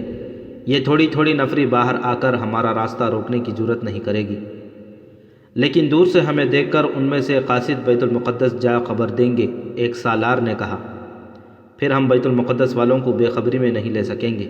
بے خبری میں جا لینے کی امید دل سے نکال دو، سلطان ایوبی نے کہا۔ صلیبیوں کو اچھی طرح معلوم ہے کہ ہم بیت المقدس جا رہے ہیں۔ ان کا انداز بتاتا ہے کہ وہ بیت المقدس کے راستے میں ہمارے مقابلے میں نہیں آئیں گے۔ ایک تو شہر میں پہلی فوج ہے جو کسی جنگ میں شریک نہیں ہوئی۔ یہ شہر کی دفاع کے لیے محفوظ اور تیار رکھی گئی ہے۔ وہاں سے جاسوس اطلاع لائے ہیں کہ یہ فوج دن رات محاصرے میں لڑنے اور محاصرہ توڑنے کی مشق کرتی رہتی ہے۔ اس میں اضافہ یوں ہوا کہ ہم نے جو مقامات فتح کیے وہاں کی بھاگی ہوئی فوج بھی بیت المقدس چلی گئی ہے۔ اس میں زرہ پوش نائٹ بھی ہیں۔ ہمارے جاسوسوں نے بتایا ہے کہ محاصرے کے دوران یہ نائٹ دروازوں سے باہر آ کر حملے کریں گے اور ہر حملے کے بعد شہر میں چلے جائیں گے۔ انہوں نے یہ طریقہ ہم سے سیکھا ہے، جھپٹا مارو اور غائب ہو جاؤ۔ لہٰذا یہ نہ سمجھو کہ تم دشمن کو بے خبری میں جالو گے۔ دشمن تمہارے انتظار میں تیار کھڑا ہے۔ پھر بھی میں نے انتظام کر رکھا ہے کہ صلیبیوں کی کسی چوکی سے کوئی قاصد بیت المقدس نہ پہنچ سکے۔ بیت المقدس اور ان کی چوکیوں کے درمیان ہمارے چھاپہ مار موجود ہیں، کسی کو زندہ نہیں جانے دیں گے۔ فوج کی تعداد کے متعلق جاسوس مختلف اطلاعیں لائے ہیں۔ ان سے میں نے یہ اندازہ لگایا ہے کہ بیت المقدس کے اندر صلیبیوں کی باقاعدہ فوج کی تعداد 60,000 سے کچھ زیادہ ہو سکتی ہے، کم نہیں ہوگی۔ یہ بھی ذہن میں رکھنا کہ وہاں مسلمان قید اور نظر بندی میں ہیں، اس لیے وہ اندر سے ہماری کوئی مدد نہیں کر سکیں گے۔ اس کے مقابلے میں عیسائی شہری اپنی فوج کے دوش بدوش محاصرے میں بے جگری سے لڑیں گے۔ عیسائیوں نے اپنے بچوں کو بھی تیر اندازی کی تربیت دے رکھی ہے۔ شہر کی دیواروں کے اوپر سے ہم پر تیر صحیح معنوں میں موسلا دھار بارش کی طرح آئیں گے۔ یہ بھی ذہن میں رکھو کہ صلیبی تیر پھینکنے کے لیے ایک نئی کمان لائے ہیں جس کی شکل صلیب کی سی ہے۔ اس سے تیر دور بھی جاتا ہے اور نشانہ بھی صحیح ہوتا ہے۔ سلطان ایوبی نے نقشے پر حاضرین کو تمام جگہیں اور راستے وغیرہ دکھا دیے، پھر محاصرے کے متعلق ہدایات دیں اور سب سے پوچھا کہ یہ آخری اجلاس ہے، اس لیے کسی کے ذہن میں کوئی ذرا سا بھی شک ہو تو وہ رفع کر لے، اور کوئی سوال خواہ وہ کتنا ہی بے معنی کیوں نہ ہو پوچھ لے۔ قاضی بہاؤالدین شداد جو اس تاریخی جنگی مہم میں سلطان ایوبی کے ساتھ تھا، اپنی ڈائری سلطان یوسف پر کیا افتاد پڑی میں لکھتا ہے، سلطان ایوبی نے اس آخری اجلاس میں رسول اکرم صلی اللہ علیہ وسلم کی یہ حدیث سنائی، جس کے لیے کامیابی کا دروازہ کھل جاتا ہے اسے فوراً داخل ہو جانا چاہیے، معلوم نہیں یہ دروازہ کب بند ہو جائے۔ سلطان ایوبی بہت تیزی سے مقبوضہ علاقے اور قلعے فتح کرتا آ رہا تھا، اس لیے وہ بیت المقدس پر یلغار کو التوا میں ڈالنے کی سخت خلاف تھا۔ اس نے کہا، خدا نے ہماری کامیابی کا دروازہ کھول دیا ہے، بند ہونے سے پہلے اس میں داخل ہو جاؤ۔ میرے رفیقوں، اس نے نقشہ الگ رکھتے ہوئے کہا، ہتین کی جنگ سے پہلے میں نے تمہیں ایک دو باتیں کہی تھیں، انہیں دہرانا ضروری سمجھتا ہوں، اس کے بعد ہم باتیں نہیں کر سکیں گے۔ کوئی نہیں بتا سکتا کہ ہم ایک دوسرے کو زندہ ملیں گے بھی یا نہیں۔ اس سے پہلے ہم نے صرف لڑائیاں لڑی ہیں، خانہ جنگی میں ایک دوسرے کا خون بہایا اور دشمن کو وقت اور مواقع فراہم کیا ہے کہ ہمارے علاقوں میں اپنے قلعے مضبوط اور بیت المقدس کا دفاع مستحکم کر لے۔ پھر ہم زمین دوز جنگ لڑتے رہے۔ صلیبی طلسماتی حسن والی اور ناز و ادا اور چرب زبانی کی ماہر لڑکیاں ہمارے امیروں، وزیروں، فوجی اور شہری حاکموں کے پاس بھیجتے رہے۔ صلیبیوں نے تخریب کاری اور سازش کے ماہرین ہماری صفوں میں داخل کیے۔ ان لڑکیوں اور ان آدمیوں نے جو تباہی مچائی، اس سے تم میں سے کوئی بھی بے خبر نہیں۔ علی بن سفیان، غیاث بلبیس اور ان کے محکموں نے بڑی جان فشانی سے اس نظر نہ آنے والی محاذ پر دشمن کا مقابلہ کیا۔ میرے ہاتھوں تجربہ کار حکام اور سالار غداری کے جرم میں قتل ہوئے، بغاوتیں ہوئیں اور ہم نے دبائیں۔ دشمن کا مقصد کیا تھا؟ نظریاتی تخریب کاری اور ہمارے مذہب اور ایمان کو کمزور کرنا اور ہماری اٹھتی ہوئی نسل کو ذہنی عیاشی کا عادی بنا دینا۔ دشمن نے ہمارے درمیان ایمان فروش پیدا کیے۔ دشمن کا مقصد یہ تھا کہ ہمارے قبلہ اول پر قابض رہے اور ہمارے ایمان فروش بھائیوں کی مدد سے مکہ معظمہ پر بھی قابض ہو جائیں۔ تم بھولے نہیں ہوگے کہ 5 سال گزرے جب میں شمالی علاقوں میں دشمن سے الجھا ہوا تھا۔ ریجنالڈ شہزادہ ارناط مدینہ منورہ سے تھوڑی ہی دور رہ گیا تھا۔ یہ میرے بھائی الملک العادل اور امیر البحر حسام الدین لؤلؤ کا کمال تھا کہ انہوں نے بروقت حرکت کی اور اس صلیبی کو پسپا کیا۔ میں نے اسے اپنے ہاتھوں قتل کر کے انتقام لے لیا ہے۔ دشمن کا مقصد ہمارے مذہب کے سرچشموں کو بند کرنا اور انہیں عیسائیت کا مطیع بنانا ہے۔ ہمارا مقصد دشمن کے مقصد اور عزائم کو تباہ کرنا ہے۔ لہٰذا ضروری ہے کہ اس جنگ کے اس پہلو کو سامنے رکھو۔ یہ ہماری نظریاتی جنگ ہے۔ مذہب تلوار کے زور سے پھیلا تھا یا نہیں، لیکن مذہب کے تحفظ کے لیے میں تلوار کو ضروری سمجھتا ہوں۔ قوم نے تلوار سپاہی کے ہاتھ میں دی ہے اور قوم کی تاریخ نے نظریں ہم پر لگا دی ہیں۔ خدائے ذوالجلال کی نظریں بھی قوم کے سپاہی پر لگی ہوئی ہیں۔ خدا کے رسول صلی اللہ علیہ وسلم کی روح مبارک ہمیں دیکھ رہی ہے۔ ذرا غور کرو ہماری ذمہ داری کتنی مقدس اور ہمارا فرض کتنا عظیم ہے۔ اللہ کا سپاہی حکومت نہیں کرتا، اللہ کی حکومت کا تحفظ کیا کرتا ہے۔ سلطان ایوبی نے جذباتی سی آہ لے کر کہا، آہ میرے رفیقوں، 16 ہجری کا ربیع الاول یاد کرو، جب عمرو بن العاص رضی اللہ تعالیٰ عنہ اور ان کے ساتھی سالاروں نے بیت المقدس کو کفار سے آزاد کرایا تھا۔ حضرت عمر رضی اللہ تعالیٰ عنہ اس وقت خلیفہ تھے، وہ بیت المقدس گئے۔ حضرت بلال رضی اللہ تعالیٰ عنہ ان کے ساتھ تھے۔ ان سب نے مسجد اقصیٰ میں نماز پڑھی تھی اور اس نماز کی اذان بڑی مدت بعد حضرت بلال رضی اللہ تعالیٰ عنہ نے دی تھی۔ حضرت بلال رضی اللہ تعالیٰ عنہ رسول اکرم صلی اللہ علیہ وسلم کی وفات کے بعد ایسے خاموش ہوئے تھے کہ لوگ ان کی پرسوز آواز کو ترس گئے تھے۔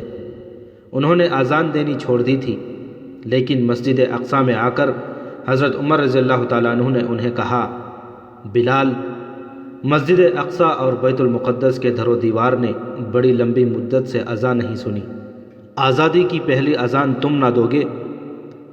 حضور مقبول صلی اللہ علیہ وسلم کی وفات کے بعد پہلی بار حضرت بلال نے اذان دی، اور جب انہوں نے کہا اشہد ان محمد الرسول اللہ، تو مسجد اقصیٰ میں سب کی دھاڑیں نکل گئی تھی۔ میرے عزیز دوستوں، ہمارے دور میں ایک بار پھر مسجد اقصیٰ اذان کو ترس رہی ہے۔ 90 برسوں سے اس عظیم مسجد کی در و دیوار کسی مؤذن کی راہ دیکھ رہے ہیں۔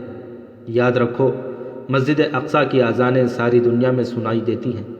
صلیبی ان اذانوں کا گلا گھونٹ رہے ہیں۔ اس مقدس مقصد کو سامنے رکھو۔ ہم کوئی عام سی جنگ نہیں لڑنے جا رہے، ہم اپنے خون سے تاریخ کا وہ باب پھر لکھنے جا رہے ہیں جو عمرو بن العاص رضی اللہ تعالیٰ عنہ اور ان کے ساتھیوں نے لکھا، اور ان کے بعد آنے والوں نے اس درخشاں باب پر سیاہی پھیر دی تھی۔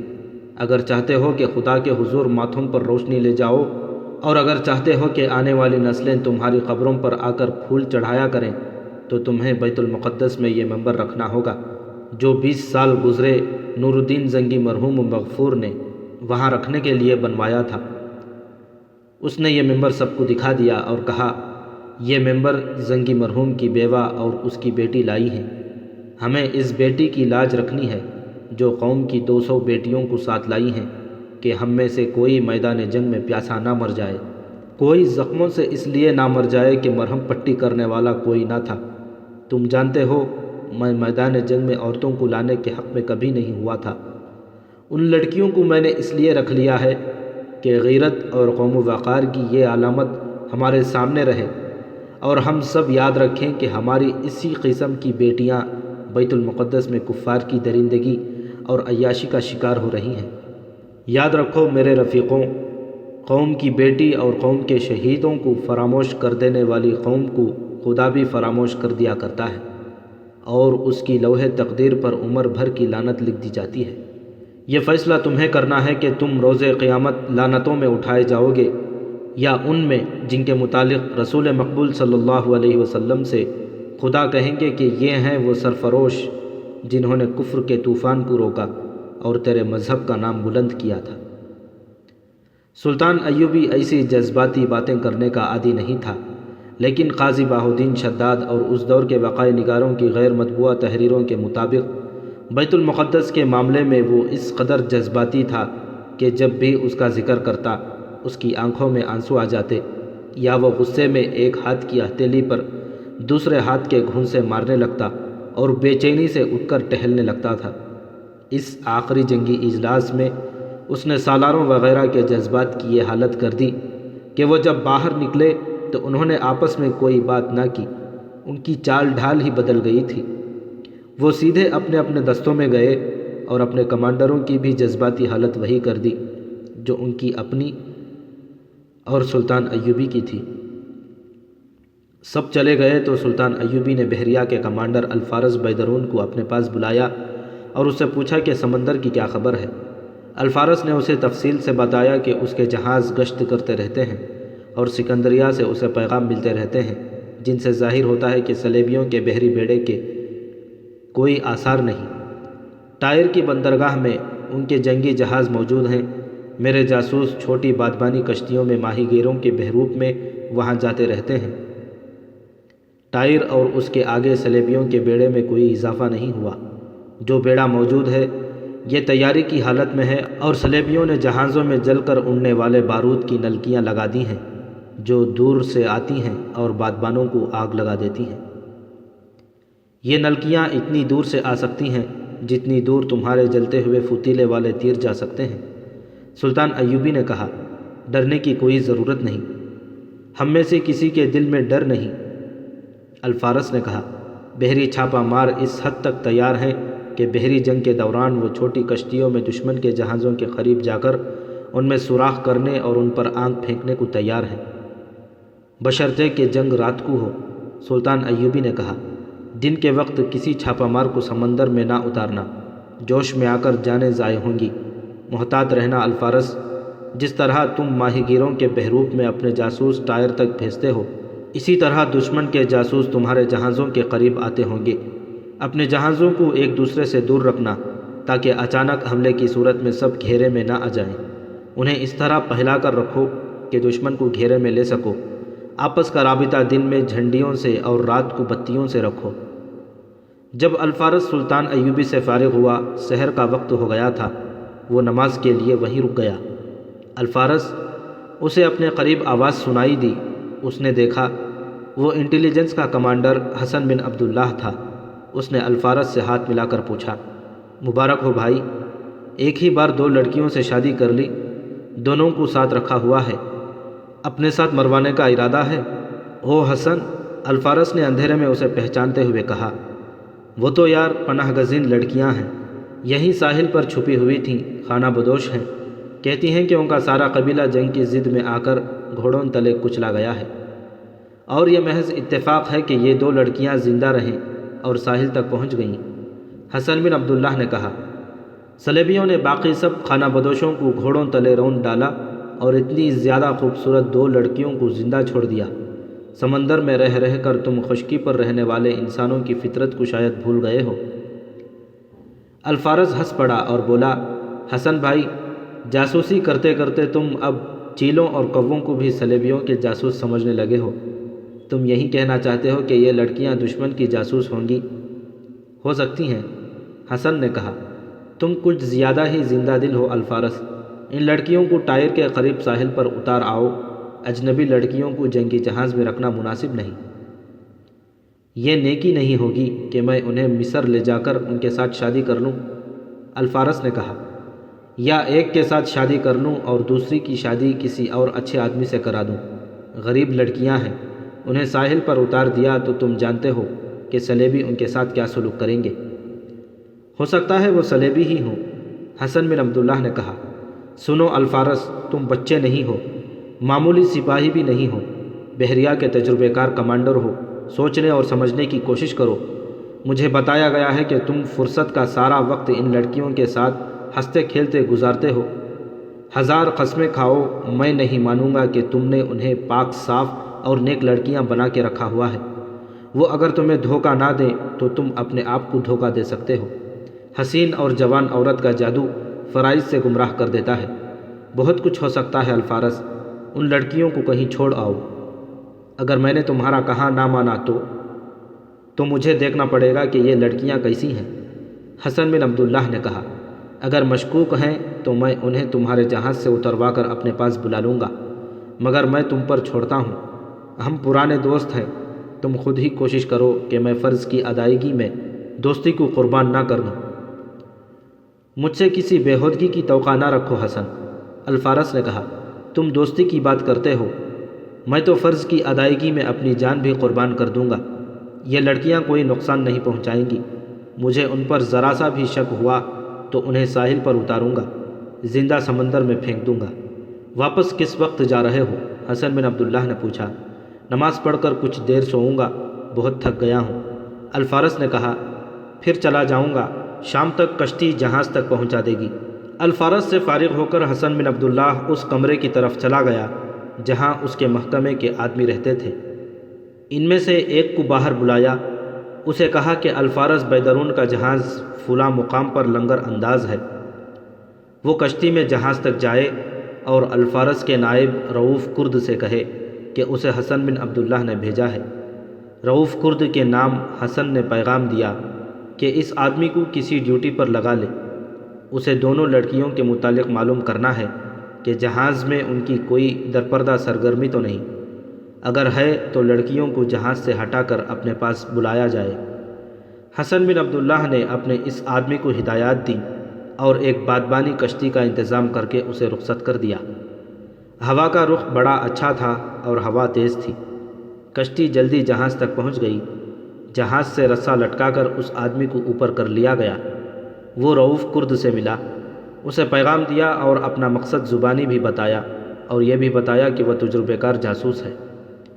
رؤوف کرد کا چہرہ بتا رہا تھا کہ اسے یہ آدمی اچھا نہیں لگا، لیکن اس آدمی کے خلاف وہ کچھ بھی نہیں کر سکتا تھا، کیونکہ اسے معلوم تھا کہ سلطان ایوبی کے دل میں جتنی قدر ایک جاسوس کی ہے اتنی سالار کی بھی نہیں، اور ایک جاسوس کی رپورٹ پر ایک سالار کو سزائے موت دی جا سکتی ہے۔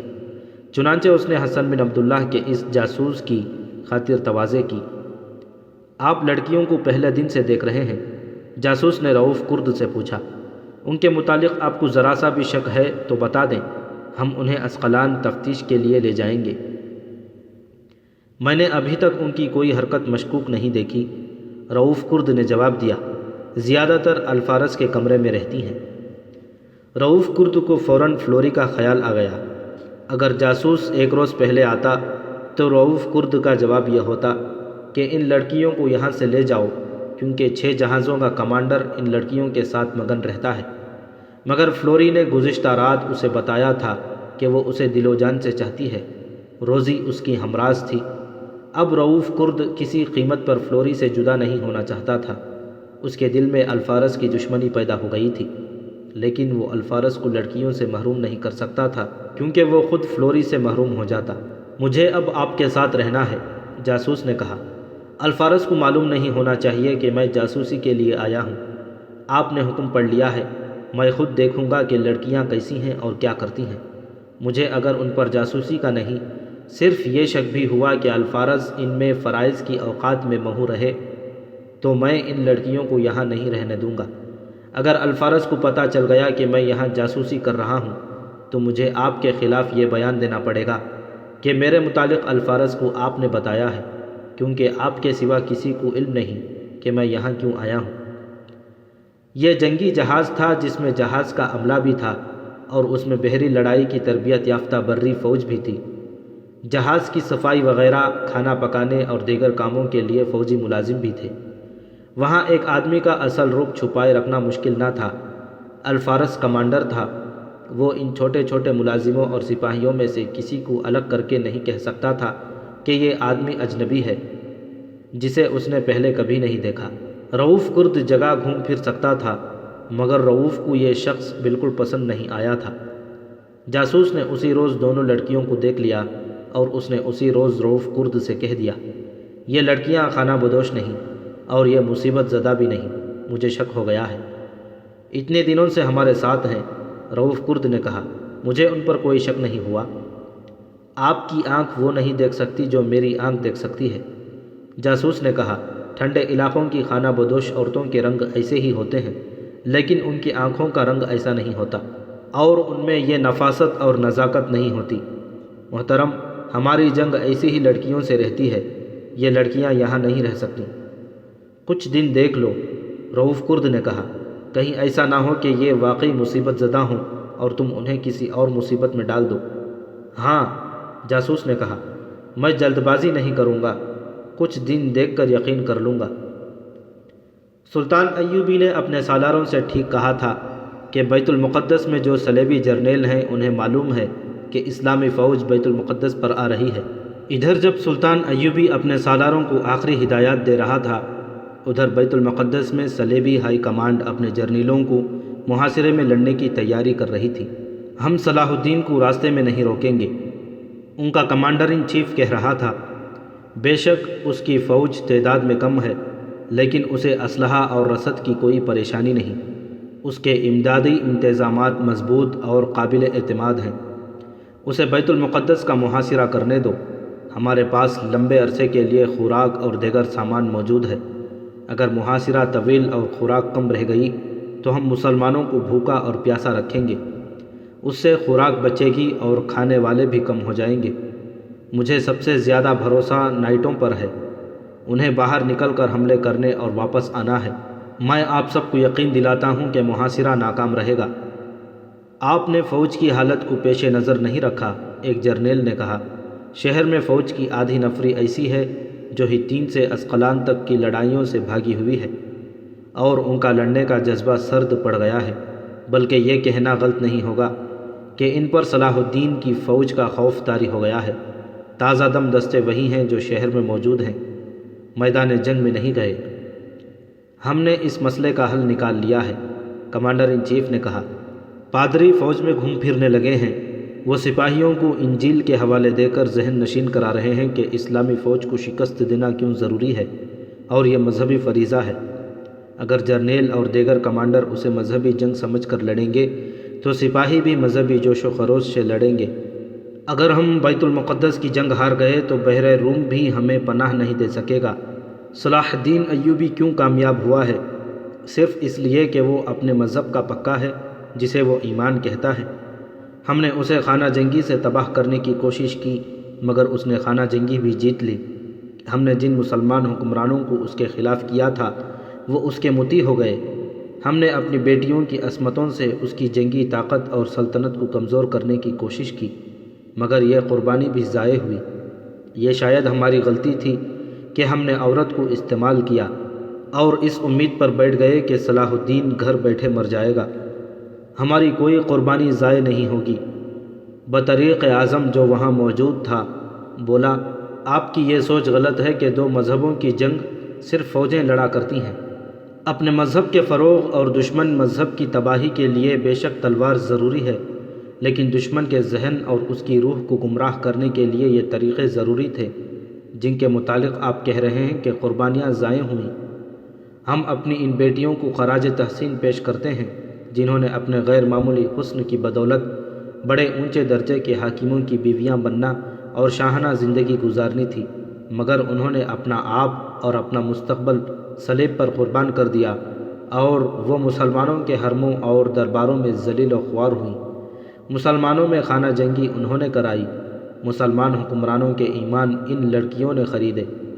ایک ہی حکمران کے اہم حاکموں میں رقابت پیدا کر کے انہیں ایک دوسرے کا دشمن بنا دیا۔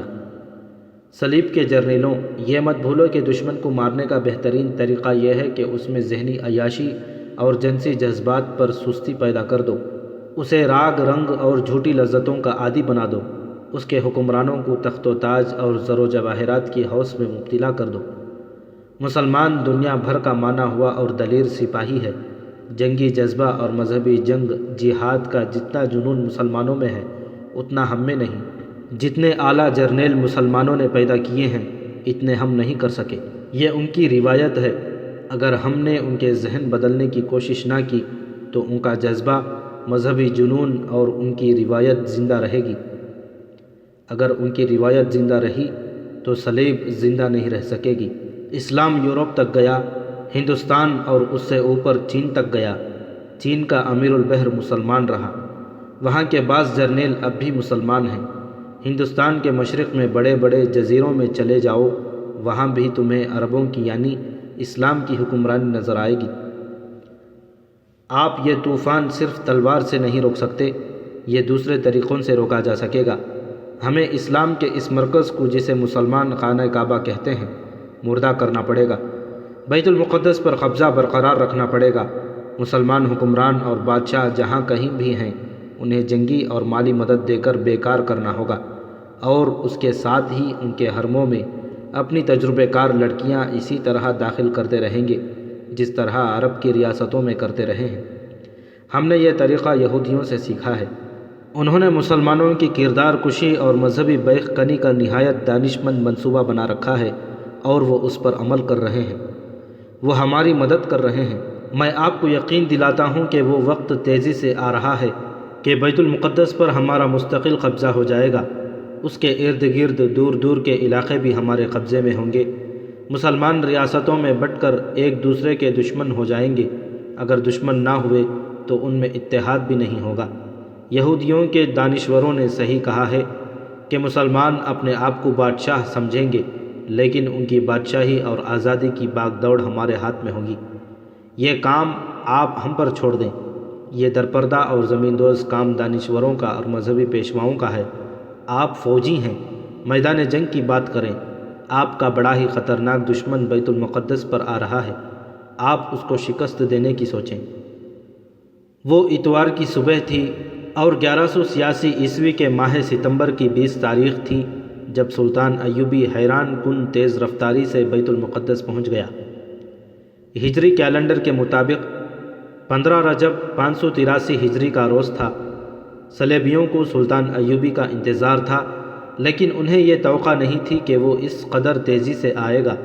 اس نے راستے میں صلیبیوں کی بلندیوں والی قلعہ بندیوں اور پوسٹوں کو نظر انداز بائی پاس کیا اور فوج کو گزار کر لے گیا تھا۔ رات کا وقت تھا۔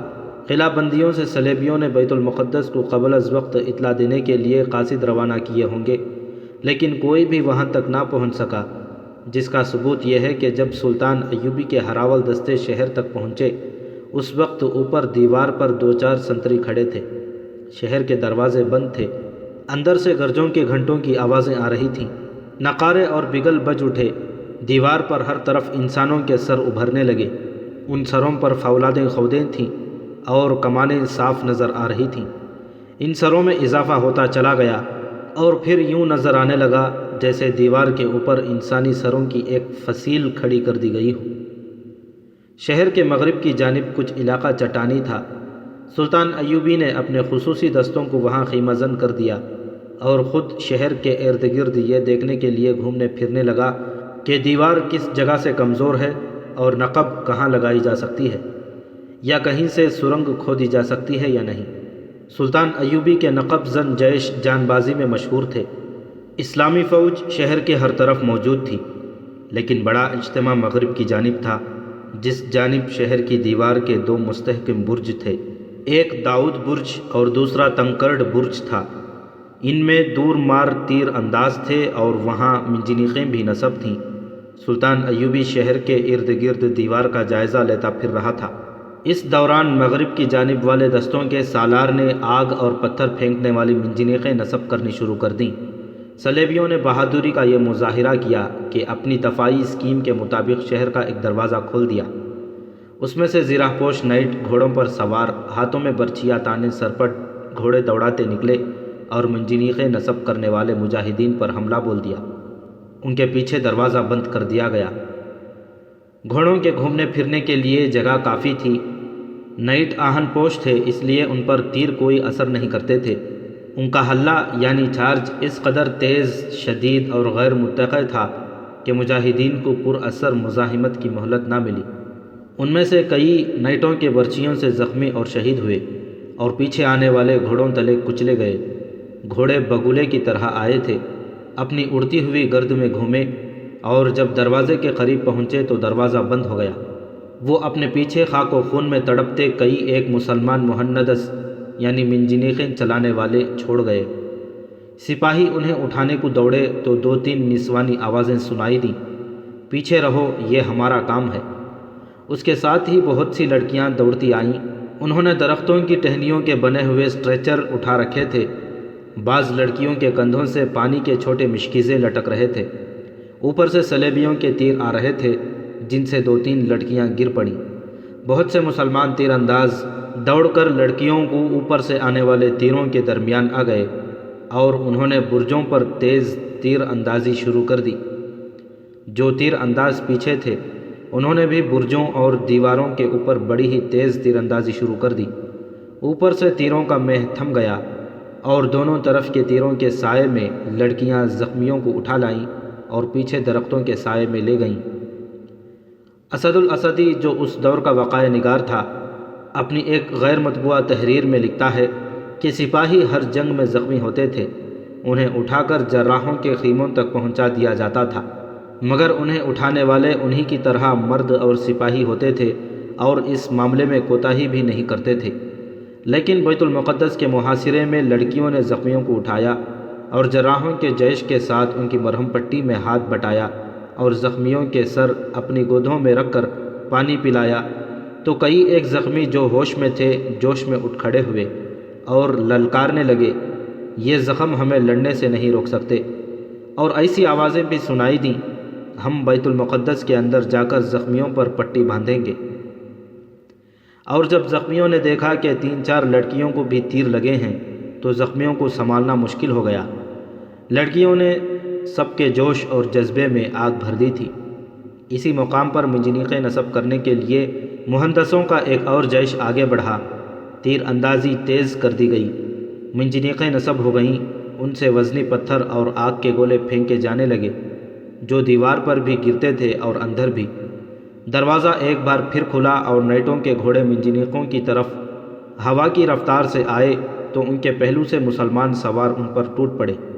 عقب سے مزید مسلمان سوار ان کی واپسی کا راستہ روکنے آ گئے۔ مسلمانوں نے نائٹوں کے گھوڑوں کو برچھیوں اور تلواروں سے زخمی کرنا شروع کر دیا۔ نائٹوں کی زرہ بختر انہیں محفوظ رکھے ہوئے تھی۔ گھوڑوں کے ساتھ نائٹ بھی گرنے لگے۔ زمین پر انہیں گھائل کرنا اتنا مشکل نہ تھا، مگر وہ تجربے کار لڑاکا سوار تھے، سب کو نہ گرایا جا سکا۔ اس کے بجائے وہ کئی ایک مسلمان سواروں کو گرا گئے۔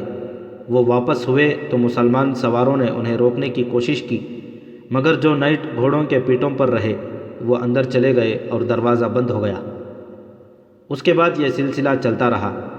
برج داؤد کے سامنے اس طرح کے جو معرکے لڑے گئے وہ رفتار، شدت، خونریزی اور دونوں طرف کی شجاعت کے لحاظ سے بے مثال مانے جاتے ہیں۔ دونوں فوجوں کے عزم اور جذبے کی پختگی کا اندازہ ان معرکوں سے ہوتا تھا۔ مورخ بیان کرتے ہیں کہ بیت المقدس نے دونوں فوجوں پر جنون کی کیفیت طاری کر دی تھی۔ وہ صلیبی سوار جو زخمی ہوئے اور باہر ہی گر پڑے وہ اس لحاظ سے بدقسمت تھے کہ انہیں اٹھانے والا کوئی نہ تھا۔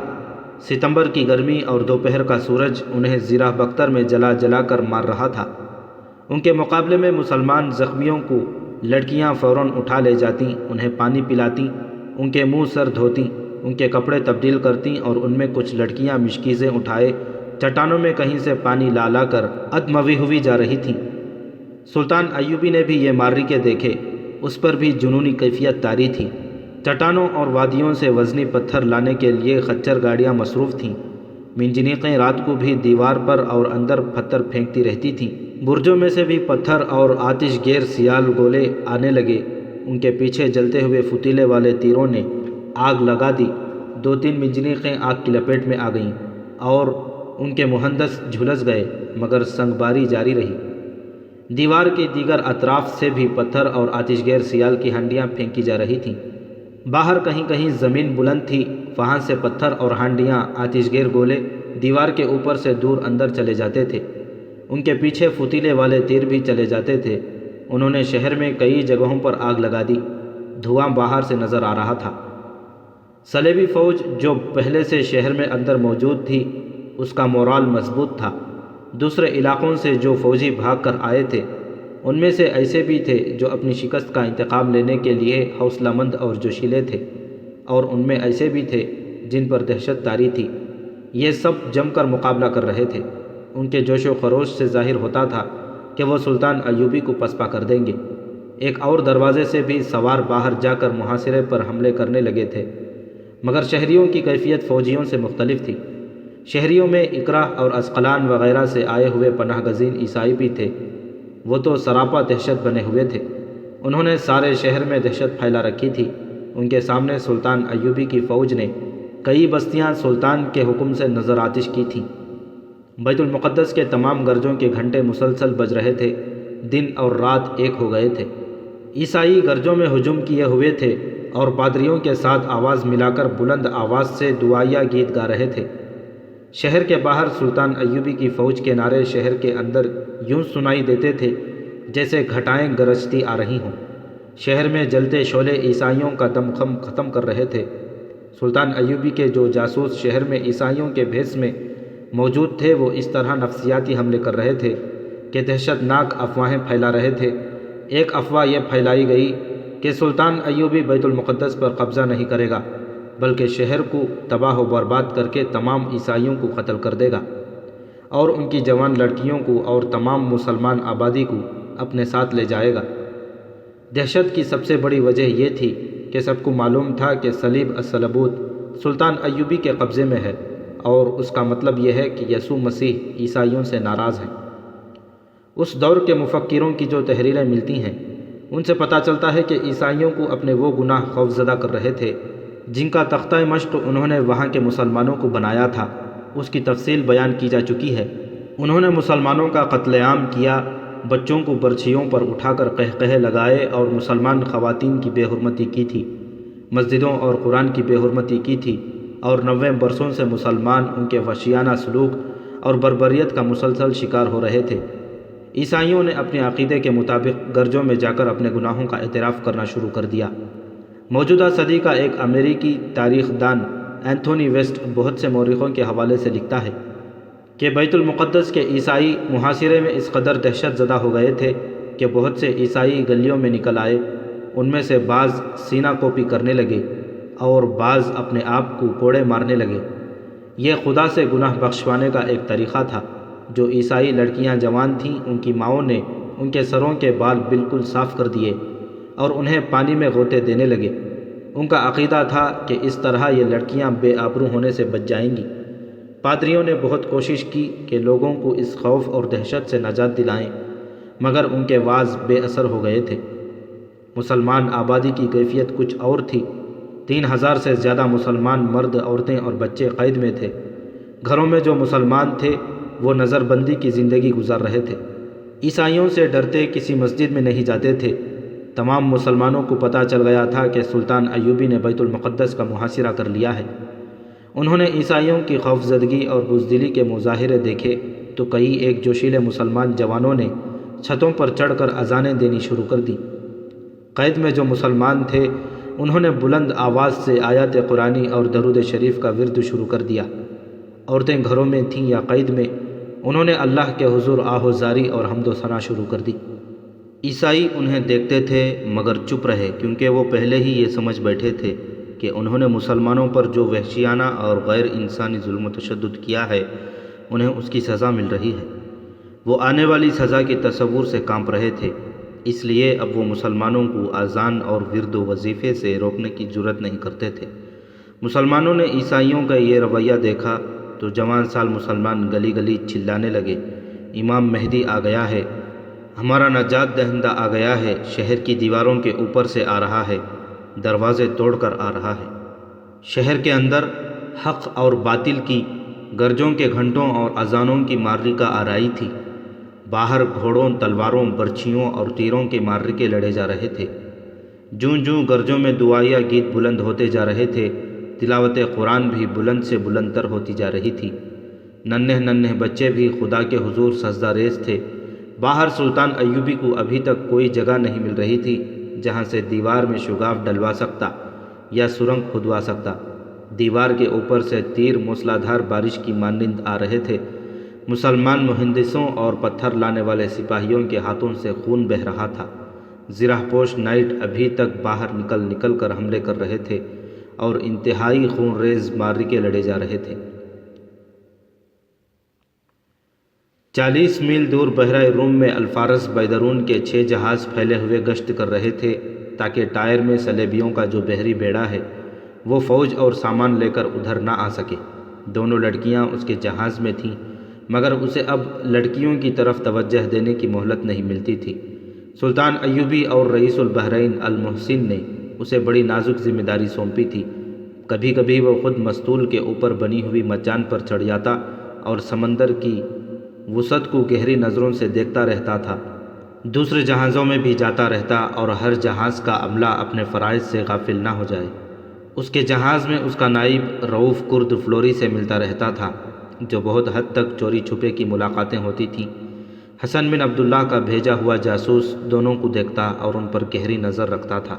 مصر کا بحری بیڑا بحیرہ روم میں دور دور تک گشت کرتا تھا، کیونکہ خطرہ تھا کہ یورپ خصوصاً انگلستان سے بیت المقدس کو بچانے کے لیے مدد آئے گی۔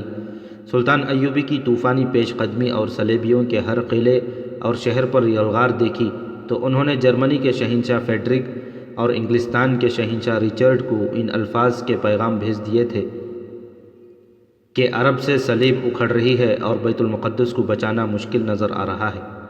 ان پیغامات کا لب لباب یہ تھا کہ آؤ اور ہمیں بچاؤ۔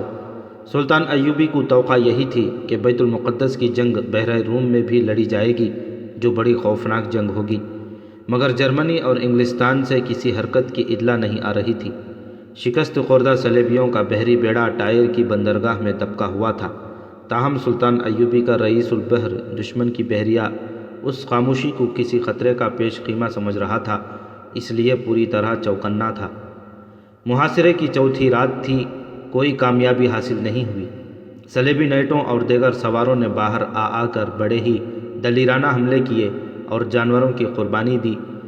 سلطان ایوبی نے جب 4 دنوں کے اپنے زخمیوں اور شہیدوں کا حساب کیا تو اس کے ماتھے کے شکن گہرے ہو گئے۔ اس کے پاس اسلحہ اور سامان کی کمی نہیں تھی۔ مفتوحہ جگہوں سے اس نے لمبی جنگ کے لیے اسلحہ وغیرہ اکٹھا کر لیا تھا، مگر کمی نفری کی تھی۔ نفری تیزی سے کم ہو رہی تھی اور بیت المقدس کی دیوار اس کے لیے بدستور چیلنج بنی ہوئی تھی۔ 5ویں دن سلطان ایوبی نے مغرب کی جانب یعنی داؤد برج کے سامنے سے کیمپ اکھاڑ دیا اور وہاں کی لڑائی بند کرا دی۔ اس نے شمال کی طرف ایک جگہ دیوار کو کمزور دیکھا تھا۔ مغرب سے جب منجنیقیں ہٹائی جا رہی تھیں اور دور پیچھے جو خیمے لگے ہوئے تھے وہ اکھاڑے جا رہے تھے تو یوں معلوم ہوتا تھا جیسے سلطان ایوبی محاصرہ اٹھا کر جا رہے ہیں۔ دیوار کے اوپر جو شہری عیسائی تھے انہوں نے شہر میں خبر پھیلا دی کہ محاصرہ اٹھ گیا ہے اور مسلمانوں کی فوج پسپا ہو رہی ہے۔ سلطان ایوبی دیوار سے دور فوج کو منتقل کر رہا تھا اور شام ہو گئی۔ شہر میں جہاں آہوزاری، دہشت زدگی اور دعاؤں کا واویلا تھا، وہاں خوشی کے نعرے گرجنے لگے۔ رات ہی رات عیسائی گرجوں میں جمع ہو کر خدا کا شکر ادا کرنے لگے۔ عیسائی جو شام تک اپنے گناہوں کی بخشش مانگ رہے تھے، مسلمان شہریوں پر ظلم و تشدد کا ازسر آغاز کرنے کا پروگرام بنانے لگے۔ اس کی ابتدا انہوں نے طعنوں اور گالیوں سے کی۔ مسلمان بجھ کے رہ گئے۔ دوسرے دن 25 ستمبر 1186 عیسوی بروز جمعہ دیوار پر کھڑے صلیبیوں نے دیکھا کہ شمال کی جانب جبل زیتون پر سلطان ایوبی کا جھنڈا لہرا رہا ہے، اور اس سے آگے دیوار سے ذرا ہی دور مسلمانوں نے منجنیقیں نصب کر دی ہیں اور کم و بیش 10,000 فوج سوار اور پیادہ حملے کے لیے تیار کھڑی ہے۔ پہلے بیان کیا جا چکا ہے کہ سلطان ایوبی ہر جنگی مہم کا آغاز جمعہ کے روز اس وقت کیا کرتا تھا جب مسجدوں میں خطبے دیے جا رہے ہوتے تھے۔ اس کا عقیدہ تھا کہ دعاؤں کی قبولیت کا وقت ہوتا ہے۔ بیت المقدس پر بھی اس نے پوزیشن اور پلان بدل کر جمعہ کے روز فیصلہ کن حملہ کیا۔ شہر پر پہلے سے زیادہ پتھر اور ہنڈیاں گرنے لگیں۔ شہر میں فوراً خبر پھیل گئی کہ مسلمانوں کی اور زیادہ فوج آ گئی ہے اور اب شہر 1-2 دن کا مہمان ہے۔ مورخ لکھتے ہیں کہ شہر میں دہشت زدگی کی نئی لہر آئی۔ لوگ گھروں سے نکل کر گلیوں اور بازاروں میں واویلا بپا کرنے لگے۔ مسلمانوں کی آذانیں ایک بار پھر سنائی دینے لگیں۔ عیسائیوں کی حالت زار سے خود پادری متاثر ہوئے۔ وہ صلیبیں ہاتھوں میں اٹھائے گلی گلی کوچا کوچا پھرنے لگے۔ وہ بھی روتے تھے اور دعائیں مانگتے تھے۔ صلیبی سواروں نے ایک بار پھر باہر نکل کر منجنیقوں پر حلہ بولا، مگر سلطان ایوبی نے اب یہ معرکہ اپنی نگرانی میں لے لیا تھا۔ اس کے سوار 3 اطراف سے صلیبی سواروں کی طرف سرپٹ رفتار سے بڑھے اور انہیں پیس کر رکھ دیا۔ صلیبی مہندسوں تک پہنچ ہی نہ سکے۔ اس کے بعد صلیبیوں نے 2 اور حلے بولے، لیکن مسلمان شہ سوار نے انہیں دروازے سے زیادہ آگے نہ آنے دیا۔ سلطان ایوبی نے پہلی بار اپنے ایک نقب زن جیش، سرنگیں کھودنے والے اور دیواریں توڑنے والوں کو آگے بڑھایا۔ اس کا طریقہ یہ اختیار کیا گیا کہ ہر ایک کے ہاتھ میں لمبی ڈھال تھی جس کے پیچھے وہ سر سے پاؤں تک چھپا ہوا تھا۔ ان ڈھالوں کے علاوہ انہیں اوپر سے آنے والے تیروں سے بچنے کے لیے سلطان ایوبی کے ہزاروں تیر اندازوں نے نہایت تیزی سے دیوار کے اس حصے پر تیر برسانے شروع کر دیے جس حصے کے نیچے نقب لگائی یا سرنگ کھودنی تھی۔ کہتے ہیں کہ تیر اس قدر زیادہ برسائے جا رہے تھے کہ دیوار اس کے پیچھے چھپ گئی تھی اور دیوار کے اوپر کسی صلیبی کا سر نظر نہیں آتا تھا۔ وہاں ایک دروازہ تھا جس کے اوپر عمارت بنی ہوئی تھی۔ اس دروازے کے پیچھے بھی ایسا ہی ایک مضبوط دروازہ تھا۔ دونوں کے درمیان دیوڑی تھی جس کے اوپر عمارت تھی۔ سلطان ایوبی اس کے نیچے سرنگ کھدوانا چاہتا تھا۔ اس دروازے سے کچھ دور دیوار ذرا کمزور نظر آتی تھی۔ وہاں بڑی منجنیقیں جو نور الدین زنگی مرحوم نے اپنی زندگی میں بنوائی تھیں کئی من وزنی پتھر مار رہی تھیں۔ دیوار خاصی چوڑی تھی لیکن مسلسل ایک ہی جگہ سنگ باری سے اس میں شگاف پڑنے لگا تھا۔ پتھروں کے دھماکے شہر والوں کا خون خشک کر رہے تھے۔ دن کے وقت نقب زن جیش ڈھالوں کی اوٹ اور تیروں کے سائے میں دروازے تک پہنچ گئے۔ اب اوپر سے ان پر کوئی تیر نہیں چلا سکتا تھا۔ رات کے وقت سینکڑوں جانبازوں نے مل کر دروازے یعنی دیوڑی کے نیچے 30 گز سے زیادہ لمبی سرنگ کھود لی جو دیوڑی جتنی چوڑی تھی۔ اوپر کی عمارت کو مضبوط شہتیروں سے سہارا دیا گیا۔ اس مہم میں 2 دن صرف ہوئے۔ شہتیر آگے پہنچانے میں کئی مجاہد شہید ہو گئے۔ پھر اس سرنگ میں گھاس اور لکڑیاں بھر کر ان پر آتش گیر سیال مادہ پھینکا گیا اور اسے آگ لگا دی گئی۔ تمام نقب زن جانباز وہاں سے بھاگ آئے۔ آگ نے شہتیروں کو بھی جلا دیا اور اوپر سے عمارت دھنسنے لگی، پھر مہیب کڑکڑاہٹ سے گر پڑی۔ ادھر دیوار پر جس جگہ وزنی پتھر مارے جا رہے تھے وہاں بھی شگاف ہو گیا۔ اب ملبے کے اوپر سے گزر کر شہر میں داخل ہونا تھا، مگر یہ بڑا ہی خطرناک اقدام تھا۔ یہاں سے ملبہ ہٹانے کی مہم شروع ہوئی۔ شہر میں گرجوں کے گھنٹے اور زیادہ تیزی سے بجنے لگے۔ اذانوں کی مقدس اور فاتحانہ آوازیں اور زیادہ بلند ہونے لگیں۔ صلیبی جرنیلوں اور حکمران ٹولے کے بھی حوصلے پست ہو گئے۔ انہوں نے کانفرنس بلائی جس میں جرنیلوں نے یہ تجویز پیش کی کہ تمام تر فوج اور جتنے بھی عیسائی شہری رضاکارانہ طور پر ہمارے ساتھ آ سکتے ہیں ایک ہی بار باہر نکل کر سلطان ایوبی کی فوج پر حلہ بول دیں۔ یہ تجویز بطریق اعظم ہرکولیز نے اس لیے منظور نہ کی کہ شکست کی صورت میں شہر میں عورتیں اور بچے رہ جائیں گے جو مسلمانوں کے انتقام کا نشانہ بنیں گے۔ آخرکار یہ تجویز منظور ہوئی کہ سلطان ایوبی کے ساتھ صلح کی بات چیت کی جائے۔ اس کی نمائندگی ایک عیسائی سردار بالیان کو دی گئی۔ باہر سے سلطان ایوبی کی فوج نے دیکھا کہ دروازے کی گری ہوئی عمارت کے ملبے پر سفید جھنڈا لہرا رہا ہے۔ تیر اندازوں کو روک دیا گیا۔ جھنڈے کے ساتھ 3-4 آدمی نمودار ہوئے۔ ایک نے بلند آواز سے کہا، ہم سلطان صلاح الدین ایوبی کے ساتھ صلح کی بات چیت کرنا چاہتے ہیں۔ سلطان ایوبی سن رہا تھا۔ اس نے کہا کہ انہیں آگے لے آؤ۔ سلطان ایوبی نے ان کا استقبال کیا اور انہیں اپنے خیمے میں لے گیا۔ بات صلیبی سردار بالیان نے شروع کی اور کہا کہ مسلمان فوج محاصرہ اٹھا کر واپس چلی جائے اور سلطان ایوبی اپنی شرائط بتائے۔ صلیبی دراصل بیت المقدس سے دستبردار نہیں ہونا چاہتے تھے۔ سلطان ایوبی بیت المقدس لیے بغیر ٹلنے والا نہیں تھا، مگر اس کا ابھی ایک بھی سپاہی شہر میں داخل نہیں ہو سکا تھا۔ وہ ابھی یہ دعویٰ نہیں کر سکتا تھا کہ اس نے شہر لے لیا ہے۔ ابھی صلیبی یہ کہہ سکتے تھے کہ شہر پر ان کا قبضہ ہے۔ ادھر صلح کی بات چیت ہو رہی تھی، ادھر محاصرے کی جنگ جاری تھی۔ سلطان ایوبی معاہدوں اور مذاکرات کا قائل نہیں تھا۔ بات چیت کے ساتھ اس نے جنگ جاری رکھی تھی۔ دیوار کا شگاف کھل گیا تھا۔ ادھر مجاہدین نے جوش میں آ کر گری ہوئی عمارت کے ملبے پر حملہ بول دیا۔ دیوار کے شگاف میں بھی جانباز اندر جانے لگے اور نقب پوش جیش فوج کی سہولت کے لیے شگاف کو کھلا کرنے لگے۔ مگر صلیبی اس شہر سے دستبردار نہ ہونے کا پختہ عزم کیے ہوئے تھے۔ انہوں نے دونوں جگہوں سے حملہ آوروں کو باہر ڈھکیل دیا۔ باہر سے دستے سیلاب اور طوفان کی طرح بڑھے۔ آگے جانے والے صلیبیوں کے تیروں اور برچھیوں سے گرے، پیچھے والے انہیں رونتے ہوئے آگے گئے۔ بڑا ہی خونریز معرکہ لڑا گیا۔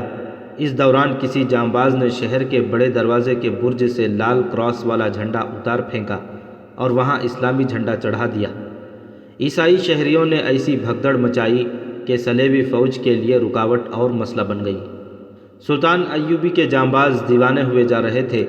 ان میں سے کچھ مسجد اقصیٰ میں داخل ہو گئے اور اوپر سے صلیب اتار کر دور پھینک دی۔ وہاں بھی اسلامی پرچم لہرانے لگا، لیکن شہر میں دونوں فوجیں ایک دوسری کا بری طرح کشت و خون کر رہی تھیں۔ یہ ضرور نظر آ رہا تھا کہ صلیبیوں کی جارحیت اور مزاحمت کی شدت تیزی سے کم ہو رہی تھی۔ سلطان صلاح الدین ایوبی صلیبیوں کے وفد کے ساتھ صلح کی بات چیت کر رہا تھا۔ اسے باہر کی اور شہر کی ابھی کچھ خبر نہیں تھی۔ اس نے بالیان سے کہا، میں نے بیت المقدس کو اپنی طاقت سے آزاد کرانے کی قسم کھائی تھی۔ اگر آپ لوگ یہ شہر مجھے اس طرح دے دیں جیسے یہ میں نے فتح کیا ہے تو میں صلح کی بات سن لوں گا۔ صلاح الدین، بالیان نے ذرا دبدبے سے کہا، اس شہر کا نام ابھی یروشلم ہے، بیت المقدس نہیں۔ اگر صلح نہیں کرنا چاہتے تو ہم آپ کو مجبور نہیں کریں گے، لیکن یہ سن لو کہ اس شہر میں آپ کے 4000 فوجی ہمارے جنگی قیدی ہیں، اور جو مسلمان شہری ہمارے قید میں ہیں ان کی تعداد 3000 ہے۔ ہم ان تمام قیدیوں کو اور شہر کے ہر ایک مسلمان باشندے کو، خواہ وہ عورت ہے یا بچہ، جوان ہے یا بوڑھا، قتل کر دیں گے۔ سلطان ایوبی کی آنکھیں غصے سے لال ہو گئیں اور اس کے ہونٹ کانپے۔ وہ کچھ کہنے لگا تھا کہ خیمے کا پردہ اٹھا۔ اس کا ایک کمانڈر آیا تھا۔ سلطان ایوبی نے اسے اشارے سے اپنے پاس بلایا۔ کمانڈر نے اس کے کان میں سرگوشی کی۔ شہر لے لیا گیا ہے، بڑے دروازے اور مسجد اقصیٰ میں جھنڈے چڑھا دیے گئے ہیں۔ سلطان ایوبی کو بالیان کی دھمکی کا جواب مل گیا۔ اس کی لال انگارہ آنکھوں میں غیر معمولی چمک پیدا ہوئی۔ اس نے بڑی زور سے اپنی ران پر ہاتھ مار کر صلیبی سردار بالیان سے کہا، فاتح مفتوح کے ساتھ صلح کی بات نہیں کیا کرتے۔ کوئی ایک بھی مسلمان تمہارا قیدی نہیں۔ وقائع نگاروں نے لکھا ہے کہ سلطان ایوبی بڑے تحمل سے بات کیا کرتا تھا، مگر بالیان کی دھمکی کے ساتھ ہی فتح کی خبر سن کر اس کی آواز میں قہر اور گرج پیدا ہو گئی۔ اس نے کہا، تم سب میرے قیدی ہو، تمہاری ساری فوج میری قیدی ہے۔ شہر میں رہنے والا ہر ایک عیسائی میرا قیدی ہے۔ اس شہر سے اب وہ عیسائی نکل کر جا سکے گا جو میرا مقرر کیا ہوا زر فدیہ ادا کرے گا۔ جاؤ اندر جا کر دیکھو یہ یروشلم ہے یا بیت المقدس۔ بالیان اور اس کے ساتھ آئے ہوئے صلیبی گھبرا گئے۔ خیمے سے نکل کر دیکھا، سلطان ایوبی کی فوج کا بیشتر حصہ شہر میں داخل ہو چکا تھا اور بڑے دروازے پر اسلامی پرچم لہرا رہا تھا۔ یہ اتفاق تھا یا سلطان ایوبی نے پلان ہی ایسا بنایا تھا یا خدائے ذوالجلال کا منشا یہی تھا کہ سلطان ایوبی بروز جمعہ 27 اکتوبر 1186 عیسوی بمطابق 27 رجب 583 ہجری شہر میں فاتح کی حیثیت سے داخل ہوا۔ غور فرمائیے، یہ رجب کی 27ویں رات تھی اور یہ وہ رات ہے جب رسول اکرم صلی اللہ علیہ وسلم اسی مقام سے معراج کو تشریف لے گئے تھے۔ تمام مسلم اور غیر مسلم مورخین نے بیت المقدس کی فتح کی یہی تاریخ لکھی ہے۔ سلطان ایوبی جب شہر میں داخل ہوا تو مسلمان گھروں سے نکل آئے۔ عورتوں نے سروں سے اوڑھنیاں اتار کر ان کے راستے میں پھینک دیں۔ سلطان ایوبی کے باڈی گارڈوں نے گھوڑوں سے اتر کر اوڑھنیاں راستے سے اٹھائیں، کیونکہ سلطان اپنی پرستش اور خوش آمدی سے سخت نفرت کرتا تھا۔ ظلم و تشدد کے مارے ہوئے مسلمان چیخ چیخ کر نعرے لگا رہے تھے اور بعض سجدے میں گر پڑے۔ آنسو تو سب کے جاری تھے۔ یہ بڑا ہی جذباتی اور دردناک منظر تھا۔ عینی شاہدوں کے مطابق سلطان ایوبی اس قدر جذباتی ہو گیا تھا کہ نعروں کے جواب میں ہاتھ بلند کر کے ہلاتا تھا، لیکن اس کے ہونٹوں پر مسکراہٹ نہیں تھی، بلکہ وہ ہونٹوں کو بھینچتا اور دانتوں میں دبانے کی کوشش کرتا تھا۔ یہ کوشش جذباتیت کو دبانے اور سسکیاں روکنے کی تھی۔ عیسائی شہری گھروں میں دب کے خوف سے کانپ رہے تھے۔ انہوں نے اپنی جوان لڑکیوں کو چھپا لیا تھا۔ کہتے ہیں کہ اکثر لڑکیوں کو مردانہ لباس پہنا دیے گئے تھے۔ انہیں یقین تھا کہ مسلمان سپاہی خواتین کی بے حرمتی کا انتقام لینے کے لیے ان کی بیٹیوں کو بے آبرو کریں گے، لیکن یورپی مورخ لین پول لکھتا ہے کہ صلاح الدین نے اپنے آپ کو ایسا عالی ظرف اور کشادہ دل کبھی ثابت نہیں کیا تھا جتنا اس وقت کیا، جب اس کی فوج صلیبی فوج سے شہر کا قبضہ لے رہی تھی۔ اس کی فوج کے سپاہی اور افسر گلی کوچوں میں امن و امان برقرار رکھنے کے لیے گھوم پھر رہے تھے، اور ان کی نظر اس پر تھی کہ کوئی مسلمان شہری کسی عیسائی شہری پر انتقاماً حملہ نہ کر دے۔ سلطان ایوبی کے احکام ہی ایسے تھے، البتہ کوئی عیسائی کو شہر سے باہر جانے کی اجازت نہیں تھی۔ سلطان ایوبی سب سے پہلے مسجد اقصیٰ میں گیا۔ جذبات کی شدت سے وہ مسجد کی دہلیز پر گھٹنوں کے بل جیسے گر پڑا ہو۔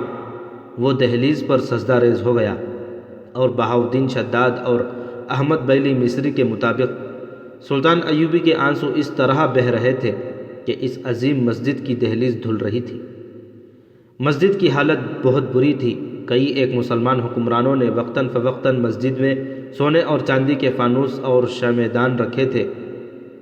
انہوں نے عقیدت کے طور پر مسجد میں طرح طرح کی بیش قیمت تحائف بھی رکھے تھے۔ صلیبی تمام فانوس، شمعدان اور قیمتی تحائف اٹھا لے گئے تھے۔ فرش سے جگہ جگہ خارا اور مرمر کی سیلیں غائب تھیں۔ مسجد مرمت طلب تھی۔ مرمت کی طرف توجہ دینے سے پہلے سلطان ایوبی نے شکست خوردہ عیسائیوں کے متعلق فیصلہ کرنا ضروری سمجھا۔ اس نے اپنے مشاورتی مجلس سے مشورہ کیا اور حکم نامہ جاری کیا کہ ہر عیسائی مرد 10 اشرفی دینار، عورت 5 اشرفی اور ہر بچہ 1 اشرفی زر فدیہ ادا کر کے شہر سے نکل جائے۔ کوئی بھی عیسائی وہاں نہیں رہنا چاہتا تھا۔ برج داؤد کے نیچے والا دروازہ کھول دیا گیا، جہاں مسلمان حاکم فدیہ وصول کرنے کے لیے بیٹھ گئے اور عیسائی آبادی کا انخلا شروع ہو گیا۔ سب سے پہلے عیسائیوں کا سربراہ بالیان شہر سے نکلا۔ اس کے پاس انگلستان کے بادشاہ ہنری کو بھیجی ہوئی بے انداز رقم تھی۔ اس میں سے اس نے 30,000 اشرفی طلائی زر فدیہ ادا کی اور اس کے عوض 10,000 عیسائیوں کو رہا کرا لیا۔ باب داؤد پر باہر جانے والے عیسائیوں کا تانتا بند گیا۔ وہ پورے خاندان کا زر فدیہ ادا کر کے جا رہے تھے۔ یہ رواج تھا کہ مفتوحہ شہر کو فوج بری طرح لوٹ لیتی تھی۔ بیت المقدس تو وہ شہر تھا جہاں صلیبیوں نے فتح کے بعد مسلمانوں کا قتل عام کیا اور ان کے گھر لوٹ لیے اور ان کی بیٹیوں اور مسجدوں کی بے حرمتی کی۔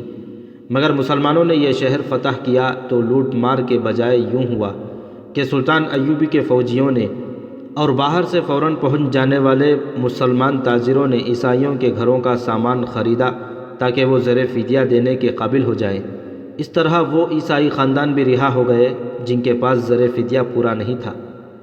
اس موقع پر ایک تصاد دیکھنے میں آیا جو کئی ایک مورخوں اور اس دور کے وقائع نگاروں نے بیان کیا ہے۔ بیت المقدس کے سب سے بڑے پادری بطریق اعظم ہرکولیز نے یہ حرکت کی کہ تمام گرجوں کی جمع شدہ رقم اپنے قبضے میں لے لی، گرجوں سے سونے کے پیالے اور دیگر بیش قیمت اشیاء چرا لیں۔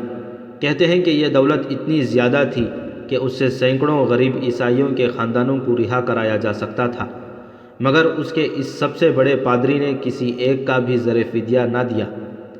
وہ اپنا فدیہ ادا کر کے نکل گیا۔ کسی مسلمان فوجی نے دیکھ لیا کہ یہ شخص بہت سی دولت ساتھ لیے جا رہا ہے۔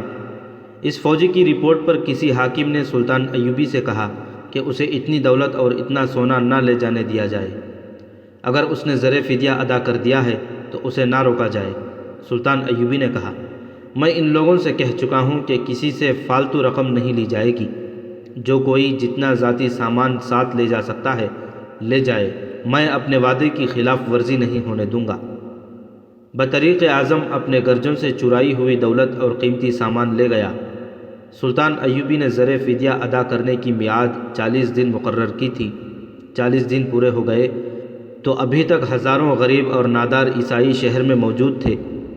90 برس پہلے جب صلیبیوں نے بیت المقدس فتح کیا تو دور دور سے عیسائی یہاں آ کر آباد ہو گئے تھے۔ انہیں توقع نہیں تھی کہ کبھی یہاں سے نکلنا بھی پڑے گا۔ یہ حالت دیکھ کر سلطان صلاح الدین ایوبی کا بھائی العادل اس کے پاس آیا۔ محترم سلطان، العادل نے کہا، آپ جانتے ہیں کہ اس شہر کی فتح میں میرا اور میرے دستوں کا کتنا ہاتھ ہے، اس کے عوض مجھے 1000 عیسائی بطور غلام دے دیں۔ اتنے غلام کیا کرو گے؟ سلطان صلاح الدین ایوبی نے پوچھا۔ یہ میری مرضی پر ہوگا، میں جو چاہوں کروں۔ سلطان ایوبی نے العادل کو 1000 عیسائی دینے کا حکم دے دیا۔ العادل نے 1000 عیسائی منتخب کیے اور انہیں باب داؤد لے جا کر سب کو رہا کر دیا۔ سلطان محترم، العادل نے واپس آ کر سلطان ایوبی سے کہا، میں ان تمام عیسائی غلاموں کو شہر سے رخصت کر دیا ہے، ان کے پاس زر فدیہ نہیں تھا۔ میں جانتا تھا تم ایسا ہی کرو گے۔ سلطان ایوبی نے کہا، ورنہ میں تمہیں ایک بھی غلام نہ دیتا۔ انسان کا غلام نہیں ہو سکتا۔ اللہ تمہاری یہ نیکی قبول کرے۔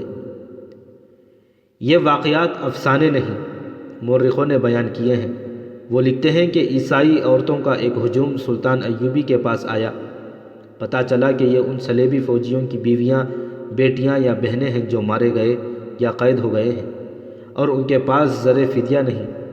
سلطان ایوبی نے سب کو صرف رہا ہی نہ کیا بلکہ انہیں کچھ رقم دے کر رخصت کیا۔ اس کے بعد اس نے عام حکم جاری کر دیا کہ تمام عیسائیوں کو جو شہر میں رہ گئے ہیں زر فدیہ معاف کیا جاتا ہے، وہ جا سکتے ہیں۔ صلیبیوں کی صرف فوج قید میں رہی۔ اس سے پہلے سلطان ایوبی نے مسجد اقصی کی صفائی اور مرمت کرائی تھی۔ اس دور کی تحریروں کے مطابق سلطان ایوبی خود سپاہیوں کے ساتھ اینٹیں اور گارا اٹھاتا رہا۔ 19 اکتوبر 1186 عیسوی جمعہ کا مبارک دن تھا۔ سلطان ایوبی جمعہ کی نماز کے لیے مسجد اقصی میں گیا تو وہ ممبر جو نور الدین زنگی مرحوم نے بنوایا تھا اور مرحوم کی بیوہ اور بیٹی لائی تھی اس کے ساتھ تھا۔ اس نے ممبر اپنے ہاتھوں مسجد میں رکھا۔ جمعہ کا خطبہ دمشق سے آئے ہوئے ایک خطیب نے پڑھا۔ اس کے بعد سلطان ایوبی نے مسجد اقصی کی آرائش کی طرف توجہ دی۔ مرمر کے پتھر منگوا کر فرش میں لگوائے اور مسجد کو جی بھر کر خوبصورت بنایا۔ وہ خوبصورت پتھر جو سلطان ایوبی نے اپنے ہاتھوں لگوائے تھے آج بھی مسجد اقصی میں موجود ہیں اور ان کی خوبصورتی میں کوئی فرق نہیں آیا۔ بیت المقدس کی فتح تاریخ اسلام کا بہت بڑا واقعہ اور عظیم کارنامہ تھا، مگر سلطان ایوبی کا جہاد ابھی ختم نہیں ہوا تھا۔ اس سرزمین عرب اور فلسطین کو صلیبیوں سے پاک کرنا تھا۔ اس نے بیت المقدس کو جہاں ایک مضبوط چھاؤنی اور عسکری مستقر بنایا، وہاں اس مقدس مقام کو علم و فضل کا مرکز بنا دیا۔ 5 رمضان 583 ہجری 8 نومبر 1186 عیسوی کے روز اس نے بیت المقدس سے کوچ کیا۔ اس کا رخ شمال کی طرف تھا۔ اس نے اپنے بیٹے الملک الظاہر کو، جو کسی اور جگہ تھا، پیغام بھیجا کہ اپنے دستے لے کر اس کے پاس آ جائے۔ سلطان ٹائر پر حملہ کرنے جا رہا تھا۔ یہ صلیبیوں کی مضبوط چھاؤنی تھی اور بندرگاہ تھی۔ سلطان ایوبی نے بحریہ کے کمانڈر الفارس بیدرون کو پیغام بھیجا کہ وہ ٹائر سے کچھ دور آ جائے اور جب سلطان اس شہر کا محاصرہ کرے تو الفارس صلیبی بیڑے پر حملہ کر دے۔ سلطان ایوبی نے الفارس کو حملے کے جو دن بتائے وہ دسمبر کے آخر یا جنوری کے شروع کے تھے۔ دونوں لڑکیاں الفارس کے جہاز میں تھیں۔ حسن بن عبداللہ کا بھیجا ہوا جاسوس وہاں نہیں تھا۔ حسن بن عبداللہ بیت المقدس کی جنگ پھر فتح کے بعد کاموں میں مصروف رہا۔ ادھر سے فارغ ہو کر اسے خیال آیا کہ اس نے اپنا ایک آدمی الفارس کے جہاز میں بھیجا تھا۔ اس نے ایک قاصد رؤف کرد کے پاس یہ معلوم کرنے کے لیے بھیجا کہ اس کا آدمی کیا کر رہا ہے۔ اس قاصد کو جہاز تک پہنچتے کئی دن لگ گئے۔ رؤف کرد نے قاصد کو بتایا کہ حسن بن عبداللہ کا بھیجا ہوا جاسوس بہت دن ہوئے چلا گیا تھا۔ جاسوس اس وقت تک بحر روم کی تہ میں مچھلیوں کی خوراک بن چکا تھا اور رؤف کرد اس کے اس انجام سے اچھی طرح واقف تھا۔ کچھ روز پہلے جاسوس نے رؤف کرد سے کہا تھا کہ ان لڑکیوں کو وہ یہاں نہیں رہنے دے گا۔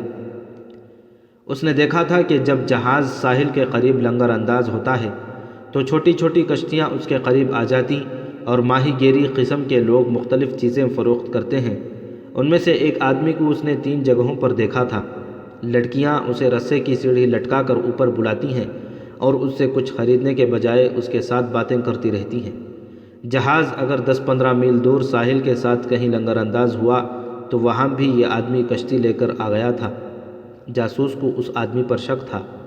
فلوری نے رؤف کرد کی عقل مار ڈالی تھی۔ وہ اس سے راز کی باتیں پوچھتی اور وہ اسے سب کچھ بتا دیتا تھا۔ الفارس بہت مصروف رہتا تھا، وہ دوسرے جہازوں میں بھی چلا جاتا تھا۔ ایک روز رؤف کرد نے فلوری کے جسم سے مسحور ہو کر اسے بتا دیا کہ جہاز میں ایک خطرناک آدمی ہے، اس کے ساتھ کوئی بات نہ کرنا۔ رؤف کرد ان لڑکیوں کو ابھی تک خانہ بدوش سمجھ رہا تھا اور وہ ان کے اصلی ناموں فلوری اور روزی سے واقف نہیں تھا۔ لڑکیاں دراصل تجربہ کار جاسوس تھیں۔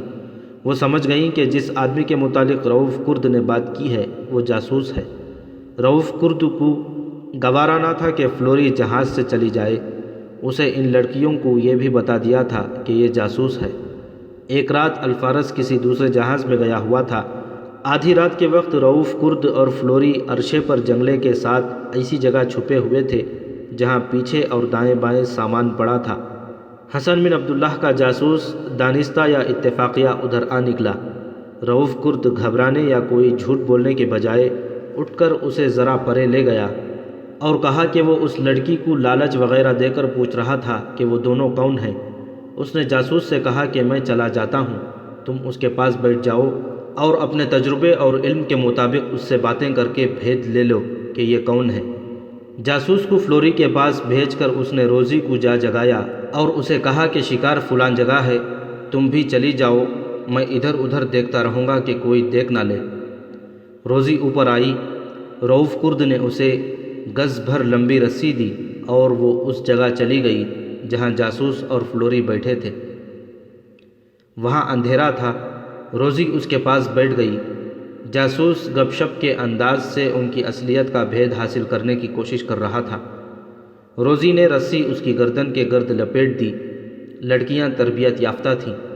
فلوری نے فوراً رسی کا دوسرا سرا پکڑ لیا، بیشتر اس کے کہ جاسوس اپنا بچاؤ کرنے کے لیے ہاتھ پاؤں مارتا۔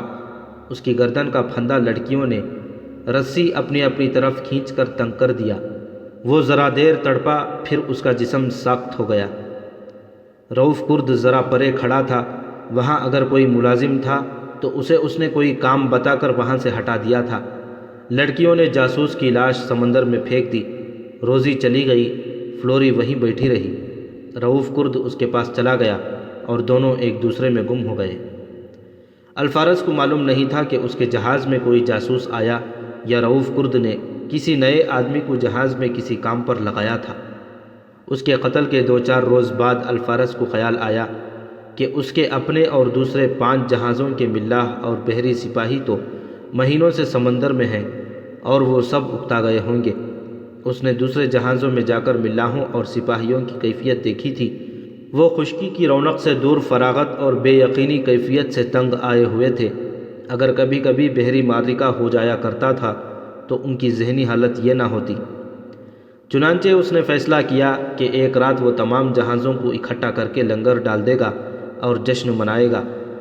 ملاح اور سپاہی گانے بجائیں گے اور سب کو اچھا کھانا دیا جائے گا۔ اس نے رؤوف کرد اور اپنے ماتحت افسروں سے بات کی۔ اس وقت دونوں لڑکیاں بھی موجود تھیں۔ انہوں نے کہا کہ وہ ناچیں گی۔ الفارس زندہ دل انسان تھا، وہ خود بھی جشن اور راگ رنگ کی ضرورت محسوس کر رہا تھا۔ اس نے ابھی کوئی رات مقرر نہ کی کیونکہ اسے خشکی سے سلطان ایوبی کے قاصد کا انتظار تھا۔ دسمبر کا آخری ہفتہ تھا۔ 2 روز بعد قاصد آ گیا۔ اس نے بتایا کہ سلطان ایوبی ٹائر سے تھوڑی ہی دور رہ گیا ہے اور الفارس اپنے جہازوں کو ٹائر کے قریب لے جائے تاکہ محاصرے کے وقت وہ کم وقت میں ٹائر پہنچ سکے۔ قاصد نے خاص طور پر کہا تھا کہ اب دن اور رات چوکس رہیں کیونکہ صلیبی جہاز قریب ہی موجود ہیں۔ الفارس نے قاصد کو رخصت کیا اور اس شام اپنے بکھرے ہوئے جہازوں کو ایک جگہ اکٹھا ہونے کا اشارہ دے دیا۔ اس نے رؤوف کرد کو بتایا کہ چند روز بعد شاید انہیں بحری جنگ لڑنی پڑے، اس لیے 2 رات جشن منا لیا جائے۔ رؤوف کرد نے بتا دیا کہ فلاں رات جہاز اکٹھے ہوں گے اور رونق میلہ ہوگا۔ اینڈریو کی کشتی آتی ہی رہتی تھی۔ حسن بن عبداللہ کے جاسوس نے اسے کئی جگہوں پر دیکھا تھا۔ اب جہاز ساحل کے قریب آ رکا تو اینڈریو آ گیا۔ لڑکیوں نے حسب معمول اسے اوپر بلا لیا اور اس سے کچھ خریدا اور اس کے کان میں یہ قیمتی اطلاع ڈال دی کہ فلاں رات جہاز اکٹھے ہوں گے اور عرشوں پر جشن ہوگا۔ اینڈریو دیکھ رہا تھا کہ دور سے الفارس کے دوسرے جہاز آ رہے تھے۔ وہ لڑکیوں کو یہ کہہ کر چلا گیا کہ اس رات اسی طرح میری کشتی آئے گی، سیڑھی پھینک کر اتر آنا۔ وہ رات آ گئی۔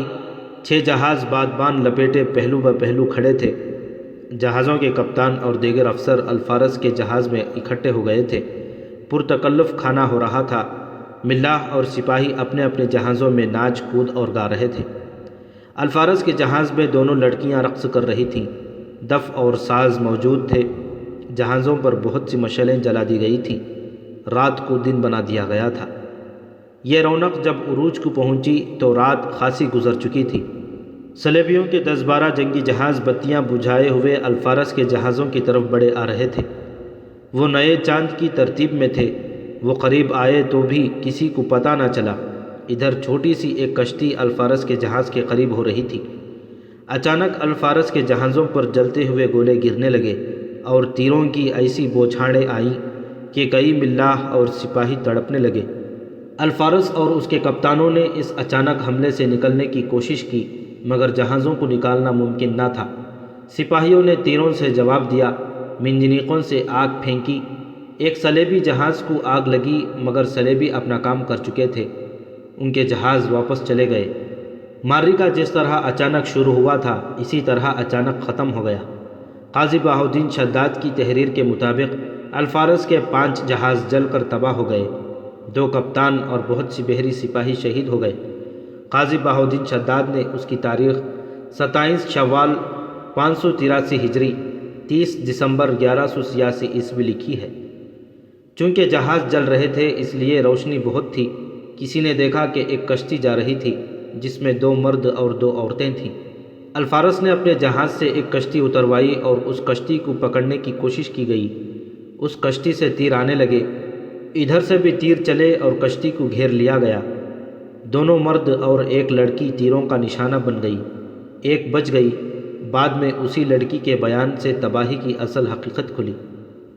اس وقت سلطان ایوبی ٹائر سے کچھ دور خیمہ زن تھا۔ یہاں سے اسے سیدھا ٹائر پر یلغار کرنی تھی۔ کوچ سے ایک ہی روز پہلے اسے اطلاع ملی کہ 6 میں 5 جہاز تباہ ہو گئے ہیں۔ سلطان ایوبی بجھ کے رہ گیا۔ وہ ایسی بری خبر سننے کے لیے تیار نہیں تھا اور وہ اتنی جلدی دل چھوڑنے والا بھی نہیں تھا۔ اس نے پیش قدمی ملتوی کر دی اور الفارس اور دوسرے کپتانوں کو بلایا۔ الفارس نے اسے صاف الفاظ میں بتا دیا کہ ملاح اور سپاہی فراغت اور سمندر سے اکتائے ہوئے تھے، اس لیے اس نے جشن کا اہتمام کیا تھا۔ سلطان ایوبی نے اپنے سالاروں اور مشیروں کا اجلاس بلایا اور یہ صورتحال سب کے سامنے رکھی۔ سب نے یہ مشورہ دیا کہ سخت سردی پڑ رہی ہے اور بارشیں شروع ہو چکی ہیں۔ اس موسم میں جنگ جاری نہیں رکھی جا سکتی۔ اس کے علاوہ سپاہی مسلسل جنگ اور تیز رفتار کوچ اور پیش قدمی سے اتنے تھک چکے ہیں کہ انہیں جذبات میں لا کر لڑاتے رہنا ظلم ہے اور اس کا نتیجہ شکست بھی ہو سکتا ہے۔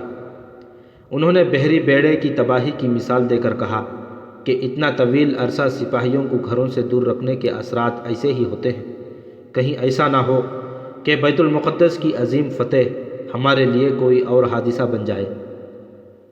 سلطان ایوبی ڈکٹیٹر نہیں تھا۔